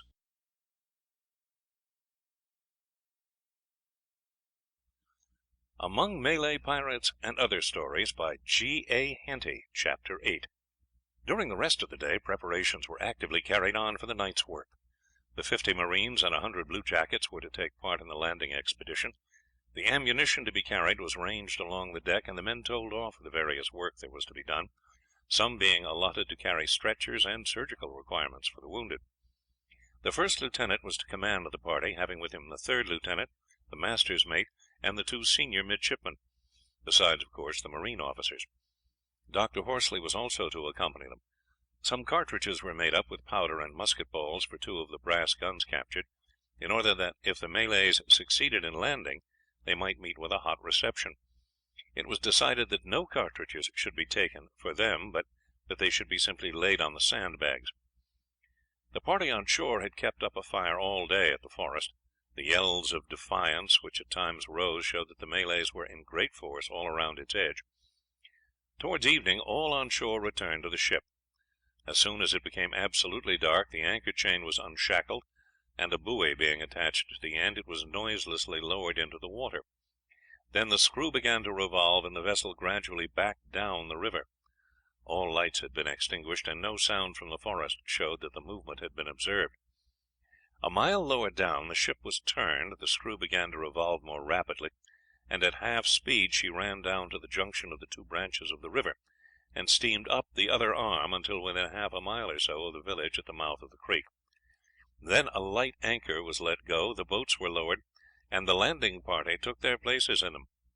The oars were all muffled, and, keeping close to the right bank of the river, they rowed up until past the village, and then, crossing, entered the mouth of the creek, and rowed up it until they reached the spot where the landing had been effected on the previous night. Half a dozen men, provided with well-greased saws, first landed under Dick Balderson's command, and cleared a passage 6 feet wide to the path. Then the landing began in earnest. The guns were first put on shore and carried bodily to the path. The rest of the marines and the bluejackets then landed, each carrying, in addition to his arms and ammunition, a gun cartridge or a box of rifle ammunition, and a couple of empty sacks. As fast as they landed they proceeded up the path. Dick Balderson led the way, and the men were directed to step as closely as they could to each other. As they arrived near the pool, each deposited his burden, and then went back to assist to drag up the guns and carriages. Scarcely a sound was heard during the operation. Their feet fell noiselessly on the soft earth of the track, and no one a few yards away would have guessed that 150 men were engaged in laborious toil. There was far more noise than there had been the night before on board the prahus, an incessant jabber being maintained, and voices rang high in excitement as the men discussed the destruction of the town, and the orders that had been received for a portion of them to land on the following morning and take part in the annihilation of the whites if they entered into the forest. As soon as the 2 heavy guns were placed upon their carriages, just behind the screen of bushes, the greater portion of the men were sent back as far as the point where they had landed, there to fill the sacks with earth from the bank of the river, a number of shovels having been brought for the purpose. Several large bundles of bamboos, cut into lengths 6 feet long and sharpened at both ends, had been among the articles taken up to the battery, and while most of the men were engaged filling and carrying the sacks of earth, some were employed in constructing chevaux de frise, 10 paces on each side of the spot where the battery was being constructed. The bamboos were set diagonally 1.5 feet into the soft earth, and bound together by being lashed to strong poles running along them. These fences extended from the edge of the bushes by the water to the trees. The forest behind was so thick and entangled with creepers that there was little fear of an attack being made from that quarter. Accustomed to work in the darkness, the sailors had no difficulty in carrying out the operation, and before morning broke the battery was complete. It was 6 feet high on the side facing the water, with 2 embrasures for the guns, 4 feet high on the sides covered by the chevaux de frise. The front face was 25 feet in length, the sides 40. Morning was breaking as the work was finished, and bread and cold meat were served out, with a full ration of grog. By the time these were consumed it was broad daylight, for there is little twilight so near the equator. "Now for it, Dick," Harry Parkhurst said. as the lieutenant gave the signal for all to rise and take their places. Filing out of the battery, the marines lined the bank on one side, and the sailors, other than those who were to work the guns, on the other. Some of the sailors climbed over the front wall, and with their jackknives cut away the boughs in front of the guns. There was silence on board the prahus, where the Malays had dropped off to sleep a couple of hours before daylight. Mr. Ferguson himself superintended the laying of the guns, seeing that each was most carefully trained upon the water line of a prahu. As the distance was some 70 or 80 yards, he had little doubt that the two vessels aimed at would be sunk at once. When he was thoroughly satisfied, he drew back and gave the order to fire. The two reports sounded as if one, and were mingled with the explosion of shells as they struck the prahus exactly on the water line. There was a momentary silence, and then a wild hubbub of yells of surprise and fury, while a loud cheer broke from the British as they saw the success of the shots. Almost instantly the two craft struck began to settle down, and in a minute disappeared, the water being covered with the heads of the crew, who were swimming to the other prahus. The guns of these had evidently been kept loaded, for before the two 18-pounders were again ready, a fire was opened by the four craft, one or two balls striking the sandbags, while the rest went crashing into the forest behind. Every shot from the British guns struck the prahus, but none effected such damage as the first two fired. "They are taking to their boats, Ferguson," the doctor, who was standing beside him, said. "Yes, but I fancy they have no thought of giving it up at present. They are going to make a dash at us. They can still work their guns and spare any amount of men to attack us." The next minute, indeed, a dozen boats crammed with men shot round from behind the prahus. "Grape now," the lieutenant ordered, while at the same moment the marines and seamen, who had hitherto been silent, opened fire from under the bushes, beneath which they were enabled to obtain a view of what was going on. Two of the boats were sunk by the discharge of the grape, but the others, without checking their course, pushed on. "Quick, lads, give them another round before it is too late." The guns were loaded with incredible quickness, and two more of the boats were shattered, their swarthy occupants striking out for the shore, making for the most part towards the battery, as did the boats. 20 of the sailors and as many marines were at once called in from the bank to aid in the defence of the battery, and a desperate conflict was presently raging here and along the bank, the Malays swarming up, striving to force their way up through the embrasures, or to climb the sandbags, but as fast as they did so they were cut down or bayoneted by its defenders. Those trying to land at other points were impeded by the bushes, and numbers were killed. But they pressed on so furiously that at last Mr. Ferguson, who had been moving backward and forward along the line, thought it best to call the men in, and in a minute or two the whole party were collected in the little fort and ranged along the sides. With furious yells the Malays came on, and all those swept by volleys of musketry reached the bamboos, which they strove in vain to pluck up or climb. In the meantime the 18-pounders had never ceased their fire, the sailors working them steadily, regardless of the fight that was going on either flank. Here the little brass guns did good service. Each time they were fired the recoil sent them tumbling from the top of the sandbags, only, however, to be seized, sponged, and loaded by the four sailors in charge of each, and then lifted to their place again, crammed with bullets to the muzzle, in readiness to check the next charge of the Malays. Suddenly their yells redoubled, and were answered by similar shouts from the forest. "The rajah's troops have come up," the first lieutenant said to the marine officer. "Our position is getting serious. Do you think that we could make our way back to the boats without great loss? We have sunk two of their craft, have badly damaged the others, and inflicted very heavy loss on them." "It would be a very risky operation, but it might be done, Ferguson. Listen." There was a fresh outburst of shouts, this time on the path by which they had come. Evidently a number of the newly arrived Malays had struck into it by some other track from town. "That settles it," the lieutenant said shortly. "We must fight it out here. It's lucky we have a fair stock of ammunition, and can keep it up for some hours yet. You see, the sailors have not yet had to use their pistols, and they will astonish those fellows if they do manage to scale the sandbags." For another half hour the fighting continued. Again and again the Malays fell back, but only to return to the attack with fresh fury, and the defenders had been obliged to betake themselves more than once to their pistols. The two heavy guns were now removed from their position to the sides, for the attack by boats had ceased entirely, and the destruction of the prahus was of less importance than the defence of the little fort from the attacks on its flanks. The operation began just as the Malays made one of their retreats, and by the time they returned the guns were placed in their new position, their muzzles peeping out from among the sandbags, while the embrasures on the water face had been closed by bags taken from the upper line. The effect of the fire at such close quarters was to drive the Malays flying into the forest. Shortly afterwards the sound of chopping was heard.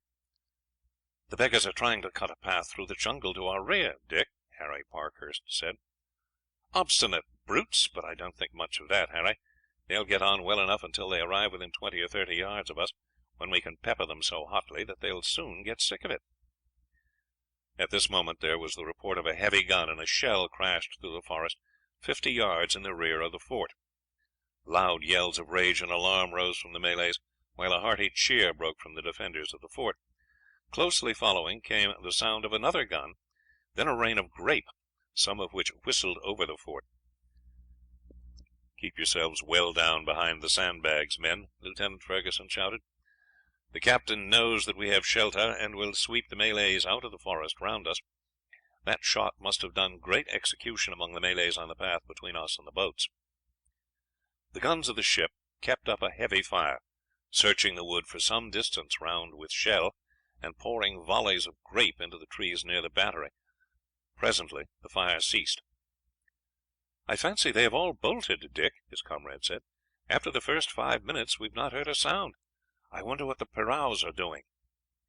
A minute later the lieutenant said, "Mr. Morrison, take a dozen men and make your way along the path until you get to the boats. I hope they have escaped. If they are within hail, go on board and report to the captain that we have sunk 2 of the prahus, and that for the present the Malays who have been attacking us have made off. Say that large numbers of them have gone on board the 4 prahus, and that I am about to open fire upon them again." As soon as the mate had left, parties of men were set to work to shift the guns to their old positions, and fire was again opened upon the piratical prahus, who replied as before with their little guns. A very few minutes later a shell flew overhead and fell in the water near where the craft were anchored. Another and another followed quickly. Intense excitement was manifest on board the prahus, and almost immediately their cables were cut, oars got out, and at a great rate they started down the creek. "The place has got too hot for them altogether, Harry. They think it better to run the gauntlet of the ship's guns than to be sunk at their moorings." Scarcely had the prahus issued from the pool than the guns of the ship were heard. "I am afraid that some of them will get away, Harry. The beggars row so fast that there won't be time to give them more than one broadside as they pass. If the ship is aground, which is likely enough, for the captain pushed up farther than we thought possible, they will be pretty safe when they have once got past her." Presently the guns were heard to fire in rapid succession. Loud yells and cries followed, then came shouts of triumph and defiance. Then all was still, save that a few cannon shots were discharged at regular intervals. "They have got one of the guns round to fire over the stern, Dick.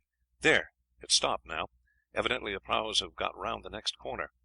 It's a pity that any of them should have escaped, and they would not have done so if the Serpent had remained at the mouth of the creek. But I suppose the captain became anxious at the continuation of the heavy firing here, and so came up to our help. It's lucky he did so, for though we might have beaten them off, they were in such tremendous force that I fancy it would have gone hard with us in the long run. I was beginning to think so myself, Harry." Dr. Horsley had been busy enough from the time that the fighting began in earnest. 10 men had been killed by balls that had passed through the embrasures or by kris or lance wounds, and 28 others had been more or less severely wounded. A quarter of an hour after the firing ceased, Captain Forrest himself with the mate rowed into the pool in one of the cutters, and landed at the end of the path close to the battery. "I congratulate you on your success, Mr. Ferguson," the captain said, shaking hands with the first lieutenant. "It has been a very hot affair, and by Mr. Morrison's report it was just as well that I decided to change my plan and come up to your aid, though it has resulted in 2 of the prahus getting away." "Then you sank 2 of them, sir?" "No, indeed, we only sank 1.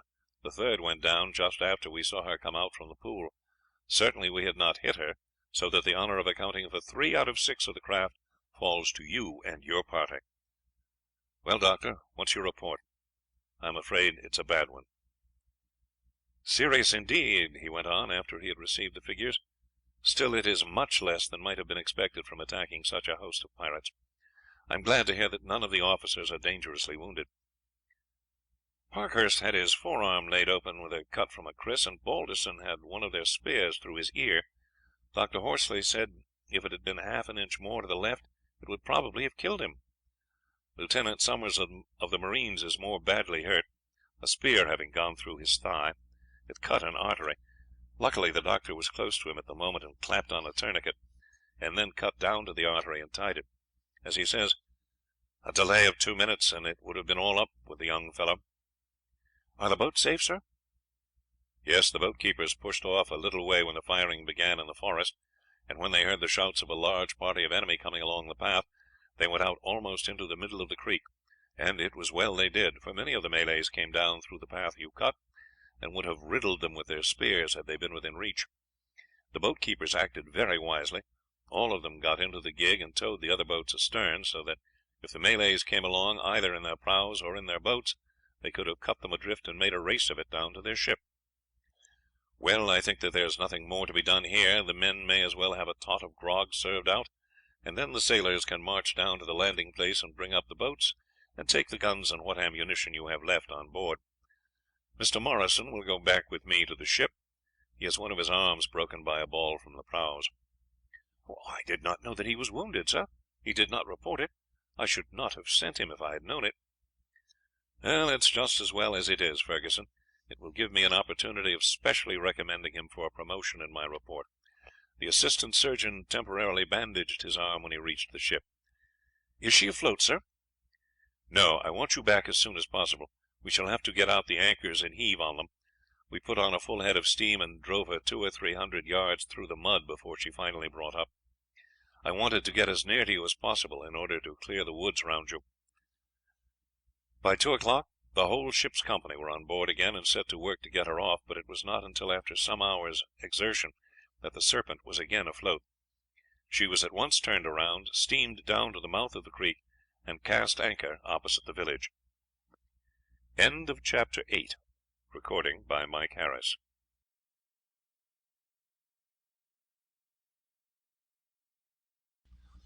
Among Malay Pirates and Other Stories, Chapter 9, by G. A. Henty. The party landed at the village the next morning, but found it entirely deserted. "It's most important that we should take a prisoner, Ferguson," the captain said, as he and the first lieutenant paced up and down the quarterdeck. "We must catch the two prahus if we can. At present we don't know whether they have gone up or down the river, and it would be absolutely useless for us to wait until we got some clue as to their whereabouts. After we've finished with them, we'll go up the other branch and try to find the two we know to be up there. I should not like to leave our work unfinished." "Certainly not, sir. I am afraid, though, that it's of no use landing to try to get hold of a prisoner. No doubt the woods are full of them. There are the townspeople and those who came to help them, and though many of those who tried to swim ashore from the sunken boats may have been taken by the alligators, still the greater portion must have landed all right." "I should think, Mr. Ferguson, that it would be a good plan to send a party of 20 men on shore after nightfall, and to distribute them, 2 men to a hut. Possibly 2 or 3 of the Malays may come down to the village before morning, either to fetch valuables they may have left behind, or to see whether we are still here. They may come tonight, or they may come sometime tomorrow, crawling through the plantations behind the houses. At any rate, I will wait here a day or two on the chance." "Whom shall I send with the men, sir?" "You had better send Parkhurst and Balderson. They will have more authority among the men than the younger midshipmen. The men better take 3 days' cooked provisions on shore, and 10 small kegs of water, 1 for each hut. I'll give Parkhurst his instructions before he lands." "Now, Mr. Parkhurst," he said, when the boat was lowered soon after dark, "you must bear in mind that the greatest vigilance will be necessary. Choose 10 huts close together. 1 man in each hut must be always awake. There must be no talking above a whisper, and during the daytime no one must leave his hut on any account whatever. After nightfall you and Mr. Balderson will move from hut to hut to see that a vigilant watch is kept. You must, of course, take watch and watch night and day. You must remember that not only is it most important that a native should be captured, but you must be on your guard against any attack on yourselves. It's quite conceivable that a party may come down to see if there are any of us in the village. In case of attack, you must gather in one hut and fire 3 shots as a signal to us. A musket shot will be fired in return. When you hear it, every man must throw himself down for the guns will be already loaded with grape, and I shall fire a broadside towards the spot where I have heard your signal. As soon as the broadside is fired, make down to the shore, occupy a house close to the water, and keep the Malays off till the boat comes ashore to fetch you off. Your crew has been very carefully picked. I have consulted the warrant officers, and they have selected the most taciturn men in the ship. There is to be no smoking. Of course, the men can chew as much as they like, but the smell of tobacco smoke would at once deter any native from entering a hut. If a Malay should come in and try to escape, he must be fired on as he runs away, but the men are to aim for his legs." The instructions were carried out. A small hole was bored in the back of each of the huts, so that a constant watch could be kept up unseen by the closest observer in the forest, 100 yards behind. The night passed off quietly, as did the next day. The men slept and watched by turns. On the afternoon of the second day a native was seen moving cautiously from tree to tree along the edge of the forest. As soon as it was dark, Dick, whose watch it was, crawled cautiously from hut to hut. "That fellow we saw today may come at any moment," he said. "If one of you see him coming, the other must place himself close to the door, and if he enters, throw himself upon him and hold his arms tightly till the others come up to help. Keep your rope handy to twist round him, and remember, these fellows are slippery as eels." Having made the round, he returned to the hut in the centre of the others that he and Harry occupied. Half an hour later they heard a sudden outcry from the hut next to them, and, rushing in, found the two men there struggling with a Malay. With their aid he was speedily bound.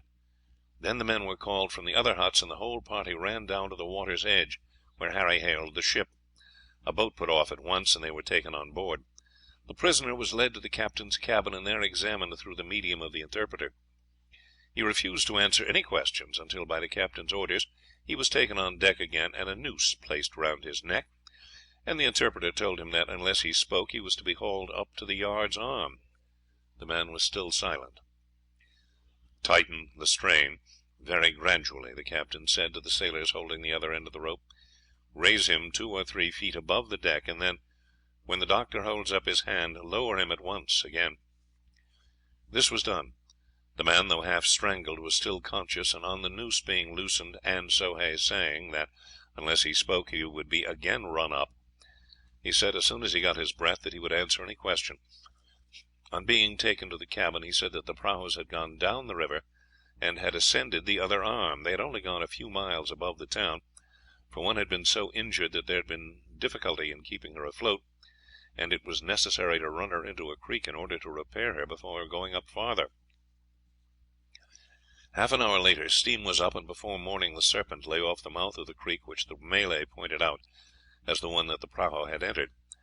The second officer was this time placed in command of the boats, he himself going in the launch. The third officer took the first cutter, the 2 midshipmen the second. No time was lost in making preparations, for it was desirable to capture the prahu before she was aware that the Serpent had left her position in the other river. For a mile the boats rowed up the creek, which narrowed until they were obliged to go in single file. It widened suddenly, and as the launch dashed through, a shower of balls tore up the water round her, while at the same moment a great tree fell across the creek, completely barring their retreat, and narrowly shaving the stern of the midshipmen's boat, which was the last in the line. Fortunately the launch had escaped serious injury, and with a shout of "Treachery!" Lieutenant Hopkins drew his pistol to put a ball through the head of their guide, but as he did so, the man sprang overboard and dived towards the shore. "Row, men, we have all our work cut out for us. There are 3 prahus ahead. Steer for the centre one, coxswain." With a cheer the men bent to their oars and dashed at the prahu, which, as was evident by patches of plank freshly fastened to her side, was one of those that had before escaped them. "Follow me," the lieutenant shouted to the boat behind. "We must take them one by one." The 3 boats dashed at the pirate craft, which was crowded with men, regardless of the fire from the other 2 vessels. The launch steered for her stem, the first cutter for her bow, while the midshipmen swept round her and boarded her on the opposite side. A furious contest took place on her deck, the Malays being so confused by being assailed at 3 points simultaneously that the midshipmen's party were enabled to gain a foothold with but very slight resistance. The shouts of the Malays near them brought many running from the other points, and the parties there gained a footing with comparatively little loss. Then a desperate struggle began, but the Malays were unable to withstand the furious attack of the British, and ere long began to leap overboard and swim to the other craft, which were both coming to their aid. The launch's gun had not been fired, and, calling to Dick, Harry leaped down into the boat. The two midshipmen trained the gun upon the nearest prahu, and, aiming at the waterline, fired it when the craft was within 20 feet of them. A moment later its impetus brought it against the side of the launch, which was crushed like an eggshell between it and the captured prahu, the two midshipmen springing on board just in time. It was the Malays' turn to board now, that of the British to prevent them. The musketry of the sailors and marines for a time kept the enemy off, but they strove desperately to gain a footing on board, until a loud cry was heard, and the craft into which the midshipmen had fired sank suddenly, and a loud cheer broke from the British. The two midshipmen were engaged with the other pirate, from whom a cry of dismay arose at seeing the disappearance of their friends. "Now, lads, follow me!" Harry shouted, as the Malays strove to push their craft away. Followed by a dozen sailors, they leaped on to her deck, but the efforts of the Malays succeeded in thrusting the vessels apart. In vain the midshipmen and their followers fought desperately. Harry was felled by a blow with a war club, Dick cut down with a kris. Half the seamen were killed, the other jumped overboard and swam back to their vessel. Lieutenant Hopkins shouted to the men to take to the boats, and the two cutters were speedily manned. One, however, was in a sinking condition, but Lieutenant Hopkins, with the other, started in pursuit of the prahu, whose crew had already got their oars out, and, in spite of the efforts of the sailors, soon left them behind. Pursuit was evidently hopeless, and reluctantly the lieutenant ordered the men to row back. On returning to the scene of combat, they saw sunk near the bank the fourth of the prahus. "Well, the spy was so far right," the second lieutenant muttered. "This fellow did sink, but we must see that she does no more mischief." He brought the captured prahu alongside the others, whose decks were but a foot or two below the water, and fired several shots through their bottoms. Then he set the captured craft on fire, and took to the boats, which with great difficulty forced their way under the fallen tree and rowed back to the ship. The third lieutenant had been shot dead, 12 men had been killed, 10 of the midshipmen's party were missing, and of the rest but few had escaped without wounds more or less serious. Harry was the first to recover his senses, being roughly brought to by a bucket of water being dashed over him. He looked round the deck. Of those who had sprung on board with him, none were visible save Dick Balderson, who was lying near him, with a cloth tightly bound round his shoulder. As he rose into a sitting position, a murmur of satisfaction broke from some Malays standing near. It was some time before he could rally his senses. "I suppose," he thought at last, "they are either keeping us for torture or as hostages. The rajah may have given orders that any officers captured were to be spared and brought to him. I don't know what his expectations are," he muttered to himself, "but if he expects to be reinstated as rajah, and perhaps compensated for the loss of his palace, he is likely to be mistaken, and in that case it will go mighty hard with us, for there is no shadow of doubt that he is a savage and cruel brute." He had now shaken off the numbness caused by the blow that he had received, and he managed to stagger where Dick was lying, and knelt beside him, and begged the Malays to bring water. They had evidently received orders to do all they could to revive the two young officers, and one at a time brought half a gourd full. Harry had already assured himself that his friend's heart still beat. He began by pouring some water between his lips. It was not necessary to pour any over his head, for he had already received the same treatment as himself. "Dick, old chap," he said sharply and earnestly. The sound was evidently heard and understood, for Dick started slightly, opened his eyes, and murmured, "It is not time to turn out yet?" "You are not in your hammock, Dick. You have been wounded, and we are both prisoners in the hands of these Malays. Try and pull yourself together, but don't move. They have put a sort of bandage round your shoulder, and I am going to try and remove it." "What's the matter with my shoulder?" Dick murmured. "Chopped with a kris, old man. Now I am going to turn you on your side, and then cut the sleeve off the jacket. Take another drink of water, then we will set about it." Dick did as he was ordered, and was evidently coming back to consciousness, for he looked round and then said, "Where are the other fellows?" "I don't know what has become of them. I think I went down before you did. However, here we are alone. Now I am going to begin."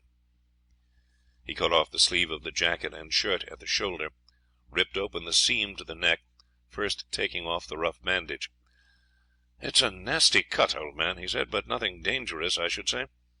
I fancy it's gone clear through the shoulder bone, and there's no doubt that it will knit again, as Hassan's did, if they do but give you time." He rolled the shirt sleeve back into a pad, saturated it with water, and laid it on the wound. "You see, I know all about it, Dick," he said cheerfully, "from having watched the doctor at work on Hassan. Now I will tear this cloth into strips."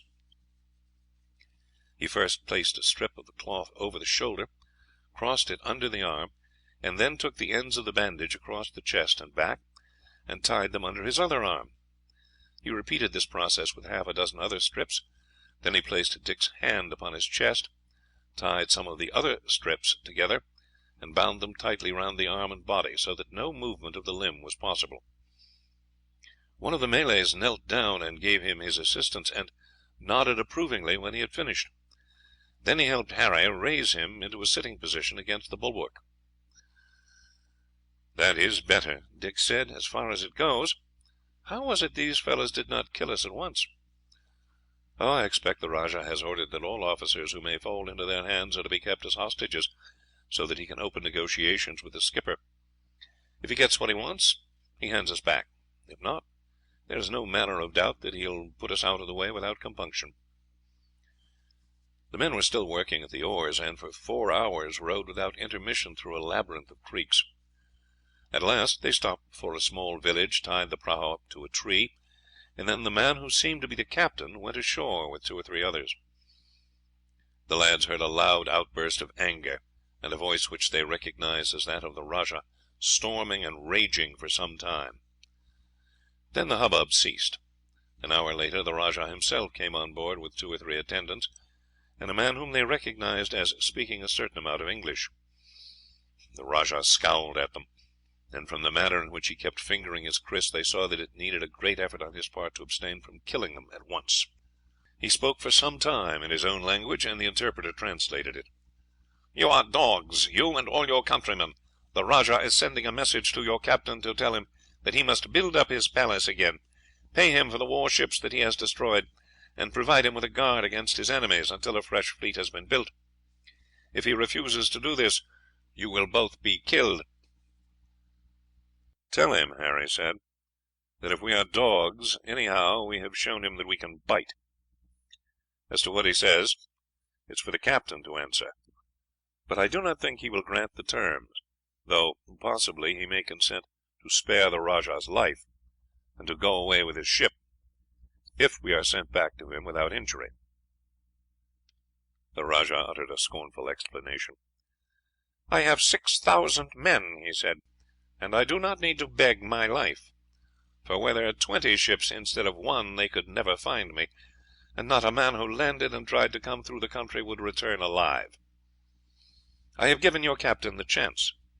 If at the end of 3 days an answer does not come granting my command, you will be krised. Keep a strict watch upon them, captain, and kill them at once if they try to escape." "I will guard them safely, Rajah," the captain, who from the rich materials of his sarong and jacket was evidently himself a chief, said quietly. "But as to escape, where could they go? They could but wander in the jungle until they died." By night both lads felt more themselves. They had been well supplied with food, and though Harry's head ached until, as he said, it was splitting, and Dick's wound smarted severely, they were able to discuss their position. They at once agreed that escape was impossible, and would be even were they well and strong, and could manage to obtain possession of a sampan, for they would but lose themselves in the labyrinth of creeks, and would, moreover, be certain to be overtaken by the native boats that would be sent off in all directions after them. "There is nothing to do but to wait for the captain's answer," Dick said at last. "We know what that will be," Harry said. "He will tell the chief that it would be impossible for him to grant his commands, but that he is ready to pay a certain sum for our release; that if harm comes to us he will make peace with the chiefs who have assisted Senhai against us, on condition of their hunting him down and sending him, alive or dead, to the ships. But the rascal knows that he could hide himself in these swamps for a month, and he will proceed to chop off our heads without a moment's delay. We must keep our eyes open tomorrow, and endeavour to get hold of a couple of weapons. It's a deal better to die fighting than it is to have our throats cut like sheep." End of Chapter 9. Recording by Mike Harris.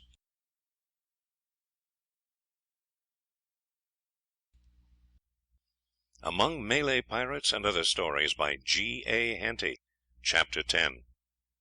The next 2 days passed quietly. The lads were both a great deal better, and agreed that if, which would almost certainly not be the case, a means of escape should present itself, they would seize the chance, however hopeless it might be, for that at worst they could be but cut down in attempting it. No chance, however, presented itself. 2 Malays always squatted near them, and their eyes followed every movement. "Some time tomorrow the messenger will return," Harry said. "It's clear to me that our only chance is to escape before morning. Those fellows will be watchful till the night's nearly over. Now I propose that just before the first gleam of daylight we throw ourselves upon them suddenly, seize their krises and cut them down, then leap on shore and dash into the jungle. The night will be as dark as pitch, what with there being no moon and with the mist from the swamps. At any rate, we might get out of sight before the Malays know what had happened. We could either go straight into the jungle and crawl into the thick bushes and lie there until morning, and then make our start, or, what would I think be even better, take to the water, wade along under the bank till we reach one of those sampans 50 yards or so away, get in and manage to paddle it noiselessly across to the opposite side, lift the craft out of the water and hide it among the bushes, and then be off." "Well, the worst of it is the alligators, Harry." "Yes, but we must risk that. We shall have the krises, and if they seize either of us, the other must go down and try and jab his kris into the beast's eyes. I know it's a frightfully dangerous business, and the chances are 100 to 1 against our succeeding, but there is just a chance, and there's no chance at all if we leave it until tomorrow. Of course, if we succeed in getting over to the other side, we must wait close to the water until daylight. We should tear ourselves to pieces if we tried to make through the jungle in the dark." "I tell you what would give us a better chance. We might take off 2 or 3 yards of that bandage of yours, cut the strip in half, and twist it into a rope. Then when those fellows doze off a little, we might throw the things round their necks, and it would be all up with them." "But you must see I have only one arm, Harry." "Bother it, I never thought of that. Well, I might do the securing, one fellow first and then the other. You could get close to him, and if he moves, catch up his kris and cut him down."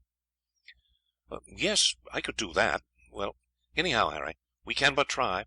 Anything is better than waiting here hour after hour for the messenger to come back with what will be our death warrant." They agreed to keep awake by turns, and accordingly lay down as soon as it became dark. The Malays, as usual, squatting at a distance of a couple of paces each side of them. It was about 2 o'clock in the morning when Dick, who was awake, saw, as he supposed, one of the crew standing up a few yards away. He was not sure, for just at that moment the figure disappeared. "What on earth could that fellow want to stand up for and lie down again? For I can swear he was not there half a minute ago. There's another farther on." He pinched himself to make sure that he was awake. Figure after figure seemed to flit along the deck and disappear. One of the guard rose and stretched his arms, put a fresh bit of some herb that he was chewing into his mouth, moved close to the prisoners to see if they were asleep, and then resumed his former position. During the time that he was on his feet, Dick noticed that the phenomenon which had so puzzled him ceased. A quarter of an hour later it began again. He touched Harry, keeping his hand on his lips as a warning to be silent. Suddenly a wild yell broke on the still air, and in an instant the deck was alive with men, and as the 2 Malay watchers rose to their feet, both were cut down. There were sounds of heavy blows, screams and yells, a short and confused struggle, and the fall of heavy bodies, while from the little village there were also sounds of conflict. The midshipmen had started to their feet, half bewildered at the sudden and desperate struggle, when a hand was laid on each of their shoulders, and a voice said, "English friends, Hassan has come." The revulsion of feeling was so great that for a minute neither could speak. Then Dick said, "Chief, we thank you with all our hearts. Tomorrow we should have been killed." The chief shook hands with them both warmly, having seen that mode of salutation on board ship. "Hassan glad," he said. "Hassan watch all time. No let say he kill friends. Friends save Hassan's child. He save them." Torches were now lighted. The deck was thickly encumbered with dead, for every one of the crew of the prahu had been killed. "Sehi killed two," the chief said. "Come and see." He swung himself on shore. The boys followed his example, two of the Malays helping Dick down. They went to the village, where a number of Malays were moving about. Torches had been brought from the ship, and a score of these soon lit up the scene. Two of the rajah's men had been killed outside their huts, but the majority had fallen inside. The chief asked a question of one of his followers, who pointed to a hut. This they entered, and by the light of the torches saw the rajah lying dead upon the ground. Hassan said something to one of his men, who with a single blow chopped off the rajah's head. "Send to chiefs," Hassan said. "If not see, not think dead. Much afraid of him. When know he dead, not fight any more. Make peace quick." One of the men asked a question, and the lad's limited knowledge of the language was sufficient to tell them that he was asking whether they should fire the village.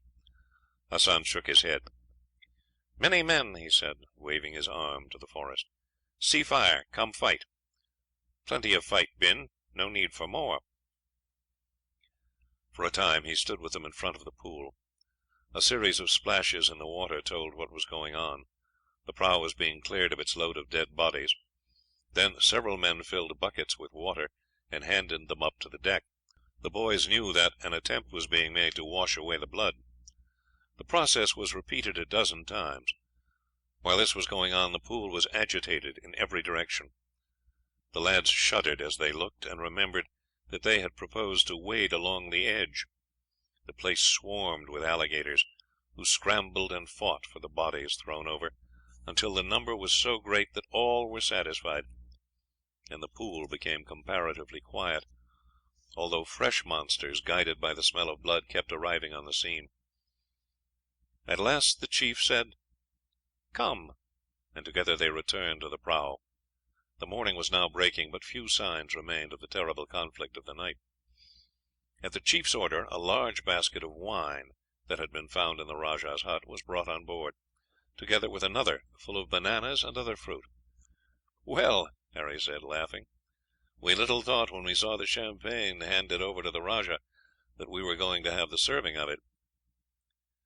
Hassan joined them at the meal.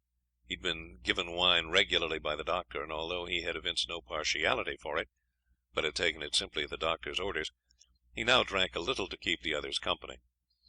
In a short time the whole of the chief's followers were gathered on deck, and the boys saw that they were no more numerous than the prahu's crew, and that it was only the advantage of surprise that had enabled them to overcome so easily both those on board the prahu and the rajah's followers in the village. The oars were got out, and the prahu proceeded up the creek, in the opposite direction to which it had entered it. "Going to ship?" Harry asked, pointing forward. Hassan shook his head. "Going home," he said. "Sent messenger sampan, tell captain both safe. Say he killed, prahu taken, must go home. Others angry because Hassan not join. May come and fight, Hassan. Ask captain bring ship up river. Messenger show channel, tell how far can go, then come in boats. Hold great meeting. Make peace." The lads were well satisfied.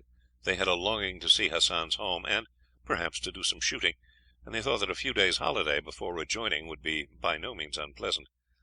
They wished, however, that they had known that the sampan was leaving, so that they could have written a line to the captain saying what had taken place, and that they could not rejoin. There was at first some splashing of the oars, for many of Hassan's men had had no prior experience except with sampans and large canoes. However, it was not long before they fell into the swing, and the boat proceeded at a rapid pace. Several times, as they went, natives appeared on the bank in considerable numbers, and, receiving no answer to their hails, sent showers of lances. Harry, however, with the aid of 2 or 3 Malays, soon loaded the guns of the prahu. "No kill," Hassan said. "We want make friends. No good kill." Accordingly, the guns were fired far over the heads of the assailants, who at once took to the bushes. After 3 hours of rowing they entered the river, and continued their course up it until long into the night, for the rowers were as anxious as was Hassan himself to reach their village. They were numerous enough to furnish relays at the oars, and the stroke never flagged until, an hour before midnight, fires were seen burning ahead as they turned a bend of the river. The Malays raised a yell of triumph, which was answered from the village, and in a few minutes the prahu was brought up to the bank. A crowd, composed mostly of women and children, received them with shouts of welcome and gladness. Hassan at once led the midshipmen to a large hut that had evidently been prepared in readiness for them. Piles of skins lay in 2 of the corners, and the lads, who were utterly worn out, threw themselves down and were almost instantly asleep. The sun was high when the mat at the entrance was drawn aside, and Hassan entered, followed by 4 of his followers. One carried a great water jar and 2 calabashes with some cotton cloths and towels. The other brought fruit of several varieties, eggs and sweetmeats, together with a large gourd full of steaming coffee. "Hassan come again," the chief said, and left the hut with his followers. The lads poured calabashes of water over each other, and felt wonderfully refreshed by their wash, which was accomplished without damage to the floor, which was of bamboos raised 2 feet above the ground. When they were dressed they fell to at their breakfast, and then went out of doors. Hassan had evidently been watching for them, for he came out of his house, which was next to that which they occupied, holding his little girl's hand. She at once ran up to them, saluting them by their names. "Bhai, very glad to see you," she said. "Very glad to see good, kind officers." The child had picked up during her month on board the ship a great deal of English, from her constant communication with the officers and crew. "Bad men wound Dick," she went on pitifully. "Wicked men to hurt him." "Bhai, will you tell your father how much we are obliged to him for having come to our rescue? We should have been killed if he had not come." The child translated the sentence. The chief smiled. "Tell them," he said, "that Hassan is glad to have been able to pay back a little of the obligation he was under to them. Besides, Sehi Pandash was my enemy. Good thing to help friends and kill enemy at the same time. Tell them that Hassan does not want thanks. They did not like him to thank them for saving you." The child translated this with some difficulty. Then he led the midshipmen round the village, and showed them the strong palisade which had evidently just been erected, and explained through the child that it had only been built before he left, as but 15 men were available for guarding the place in his absence. The next 4 days were spent in shooting expeditions, and, although they met with no wild beasts, they secured a large number of bird skins for the doctor. On the 5th day a native ran in and said that boats with white men were coming. The midshipmen ran down to the bank and saw the ship's 2 cutters and a gig approaching. The captain himself was in the stern of the latter, and the doctor was sitting beside him. A minute or 2 later they were shaking hands with the officers, and saying a few words to the men, who were evidently delighted to see them again. Just as the greetings were over, Hassan, in a rich silk sarong and jacket, came down towards them. He was leading his little daughter, and 6 Malays followed them. "Welcome, captain," he said gravely. "Hassan very glad to see you. All come right now." "Thank you, chief. We have learned from your messenger how gallantly you have rescued my officers, and put an end to our troubles by killing the Rajah Sehi, and capturing the last of the piratical craft." This was too much for Hassan, and had to be translated by Soh Hay. Since the chief's return, a number of his men had been occupied in constructing bamboo huts for the use of the captain, officers, and men, also a large hall to be used for councils and meetings, and to this he now led the captain and his officers. When they were seated, he made a speech of welcome, saying what gladness it was to him to see there those who had been so kind to him. Had he known when they would arrive, food would have been ready for them, and he assured them that, however long they might stay, they would be most heartily welcome, and that there should be no lack of provisions. They had done an immense service to him, and to all the other chiefs on the river, by breaking up the power of one who preyed upon all his neighbours, and was a scourge to trade. As there were still several bottles of the Rajah's wine left, champagne was now handed round. "It makes my heart glad to see you, doctor," the chief said. "See, I am as strong and as well as ever. Had it not been for you, my arm might now have been useless, and my ribs have grown through the flesh." "I don't think it would have been as bad as that," the doctor replied, "but there is no doubt that it was fortunate that you were able to receive surgical treatment so soon after the accident. And it's been fortunate for us, too, especially for our young friends here." Conversation became general now, and the interpreter was kept hard at work, and Bahi divided her attention between the officers and the men, flitting in and out of the hall, and chattering away to the sailors and marines who were breakfasting outside on the stores they had brought up, supplemented by a bountiful supply of fruit, which grew in abundance round the village. It was not long before a meal was served to the officers, fowl having been hastily killed as soon as the boats were seen approaching. Several jungle fowl had been brought in that morning. Plantains and rice were boiled, and cakes baked. Tea was forthcoming from the boat's stores, and a hearty meal was eaten. End of chapter 10. Recording by Mike Harris.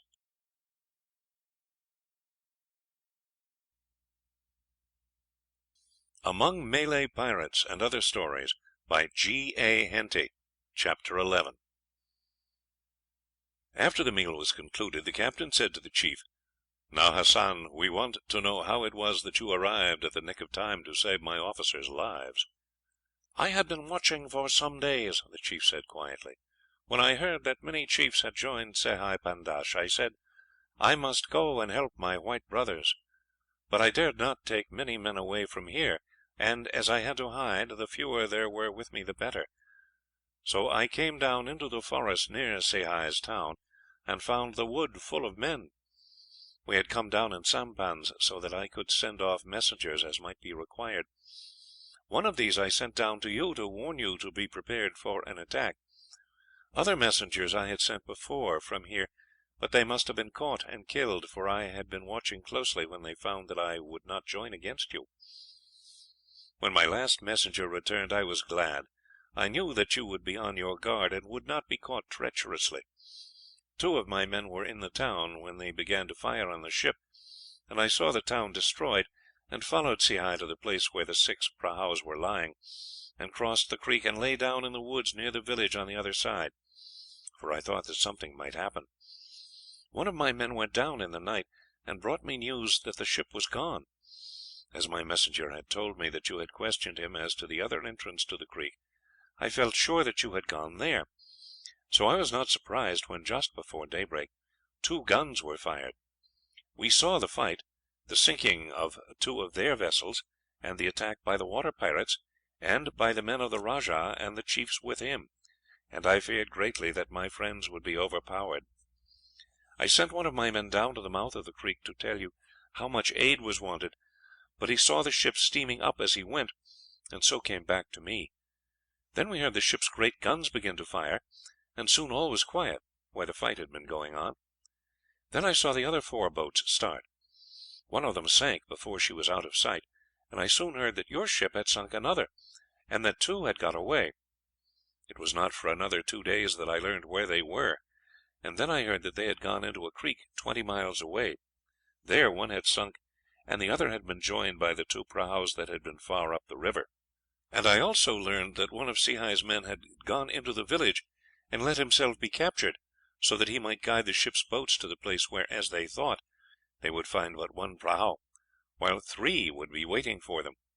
I was not sure where the exact place was, for there are many creeks, but with one of my men I rowed in a sampan all night, in hopes to arrive in time to warn the boats, but it was not till I heard the firing that I knew exactly where they were. When I got there the fighting was over, but 1 prahu was escaped, and I learned from the men who had swum ashore that those that had been sunk that one of the English boats had been destroyed, and many men killed, but that 2 boats had gone down the creek again.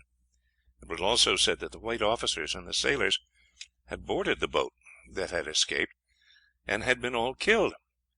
I thought it best to follow the prahu, so that I could send word to you where she was to be found. As there were many passengers, it was difficult to find her, and I should have lost her altogether had I not heard where Sehi was hiding, and guessed that she would go there. It was late when I arrived at the village. There one of my men learned that 2 young officers, who had been wounded, had been brought there, and that Sehi was sending word to you that unless you gave him the conditions he asked, they would be put to death. I did not know whether to send down to you or to send up the river for help, but I thought the last was best, for if you came in boats, then Sehi's men would hear you, and the officers would be killed. So I sent off my man with a sampan. I told him that he must not stop until he got here. He must tell them that all my men, except 50 old ones who were to guard the village, were to start in their canoes and paddle their hardest till they came within half a mile of the village, and he was to come back with them to guide them, and I was to meet them. As the prahus that had been up there were destroyed, the river was safe for them to descend. I said that they must be at the point I named last evening. They were 2 hours late, though they had paddled their hardest. As soon as they disembarked I led them to the spot, and the rest was easy. I knew that the prisoners who had been taken were my 2 friends, for I saw them on the deck of the prahu, and glad indeed I was to be able to pay my debt to them." "You have paid it indeed most nobly, Hassan," the captain said, holding out his hand and grasping that of the chief, when sentence by sentence the story was translated to him. "Little did we think, when you were brought on board the Serpent, that your friendship would turn out to be of such value to us." There was now some discussion as to the proposed meeting of chiefs, and half an hour later a dozen small canoes started with invitations to the various chiefs to meet the captain at Hassan's campong, with assurances that he was ready to overlook their share in the attack on the ship, and be on friendly terms with them, and that the safety of each who attended was guaranteed, whether he was willing to be on good terms with the English or not. 4 days later the meeting took place in the newly erected hall. 10 or 12 of the chiefs attended. Others, who had taken a leading part as Sehi's allies, did not venture to come themselves, but sent messages with assurances of their desire to be on friendly terms. A good deal of ceremonial was observed. The marines and bluejackets were drawn up in long line before the hall, which was decorated with green boughs. A Union Jack waved from a pole in front of it. The chiefs were introduced by Hassan to the captain. The former then addressed them, rehearsing the service that the English had done to them by destroying the power of the tyrant, who had long been a scourge to his neighbours, and who intended, without doubt, to become master of the whole district. As a proof of the goodwill of the English towards the Malays, he related how the 2 English officers had leaped into the water to save his child, and how kindly he himself had been treated. Then the captain addressed them through the interpreter. He told them that he had only been sent up the river by the governor in accordance with an invitation from Sehi, of whose conduct he was ignorant, to undertake the protectorate of his district, and that on learning his true character he at once reported to the governor that the rajah was not a proper person to receive protection, as not only did he prevent trade and harass his neighbours, but was the owner of a number of piratical craft that often descended the river and plundered the coast. "England," the captain went on, "has no desire whatever to take under her protection any who do not earnestly desire it, and who are not willing, in return, to promote trade and keep peace with their neighbours, nor can she make separate arrangements with minor chiefs. It was only because she understood that Sehi ruled over a considerable extent of territory, and was all powerful in this part, that his request was listened to." "I shall shortly return down the river," the captain said, "and have no thought or intention of interfering in any way with matters here. I wish to leave on good terms with you all, and to explain to you that it is to your interest to do all in your power to further trade, both by sending down your products to the coast, and by throwing no hindrance in the way of the products of the highlands coming down the river, charging at the utmost a very small toll upon each boat that passes up and down. It is in the interest of all of you, of the people of the hills, and of ourselves, that trade should increase. Now that Sehi is dead, and his people altogether dispersed, and all his piratical craft destroyed, with the exception of the one captured by Hassan, there is no obstruction to trade, and you are free from the fear that he would one day eat you up. Be assured that there is nothing to be feared from us. You all know how greatly the states protected by us have flourished, and how wealthy their rajahs have become from the increase of cultivation and the cessation of tribal wars. If in the future all the chiefs of this district should desire to place themselves under English protection, their request will be considered. but there is not the slightest desire on the part of the governor to assume further responsibility, and he will be well satisfied indeed to know that there is peace among the river tribes, security for trade, and a large increase in the cultivation of the country and in its prosperity." There was a general expression of satisfaction and relief upon the face of the chiefs, as, sentence by sentence, the speech was translated to them, and one by one they rose after its conclusion, and expressed their hearty concurrence with what had been said. One of the chiefs said, "We know that these wars do much harm, but if we quarrel, or if one ill treats another, or encourages his slaves to leave him, or ravages his plantations, what are we to do?" "That I have thought of," the captain said. "I have spoken with the chief Hassan, and he has agreed to remove with his people to the spot where Sehi's town stood. There doubtless he will be joined by Sehi's former subjects, who cannot but be well pleased at being rid of a tyrant who had forcibly taken them under his rule. He will retain the prahu that he has taken, and will use it to keep the two rivers free of robbers, but in no other respect will he interfere with his neighbors. His desire is to cultivate the land, clear away the forest, and encourage his people to raise products that he can send down the river to trade with us. He will occupy the territory only as far as the creek that runs between the two rivers. I propose that all of you shall come to an agreement to submit any disputes that may arise between you to his decision, swearing to accept his judgment whichever way it may go. This is the way in which the disputes are settled in our country. Both sides go before a judge, and he hears their statements and those of their witnesses, and then decides the case, and even the government of the country is bound by his decision. I don't wish you to give me any reply as to this. I make the suggestion solely for your own good, and it is for you to talk it over among yourselves, and see if you cannot all come to an agreement that will put a stop to the senseless wars, and enable your people to cultivate the land in peace, and to obtain all the comforts that arise from trade." A boat had been sent down to the ship, and this returned with a number of the articles that had been put on board her as presents for Sehi and other chiefs. These were now distributed. A feast was then held, and the next morning the chiefs started for their homes, highly gratified with the result of the meeting. On the following day the British boats also took their way down the river, followed by the prahu with a considerable number of Hassan's men, who were to clear away the ruins of Sehi's campong, to bury the dead still lying among them, and to erect huts for the whole community. The Serpent remained for a week opposite the town, a considerable quantity of flour, sugar, and other useful stores being landed for the use of Hassan's people.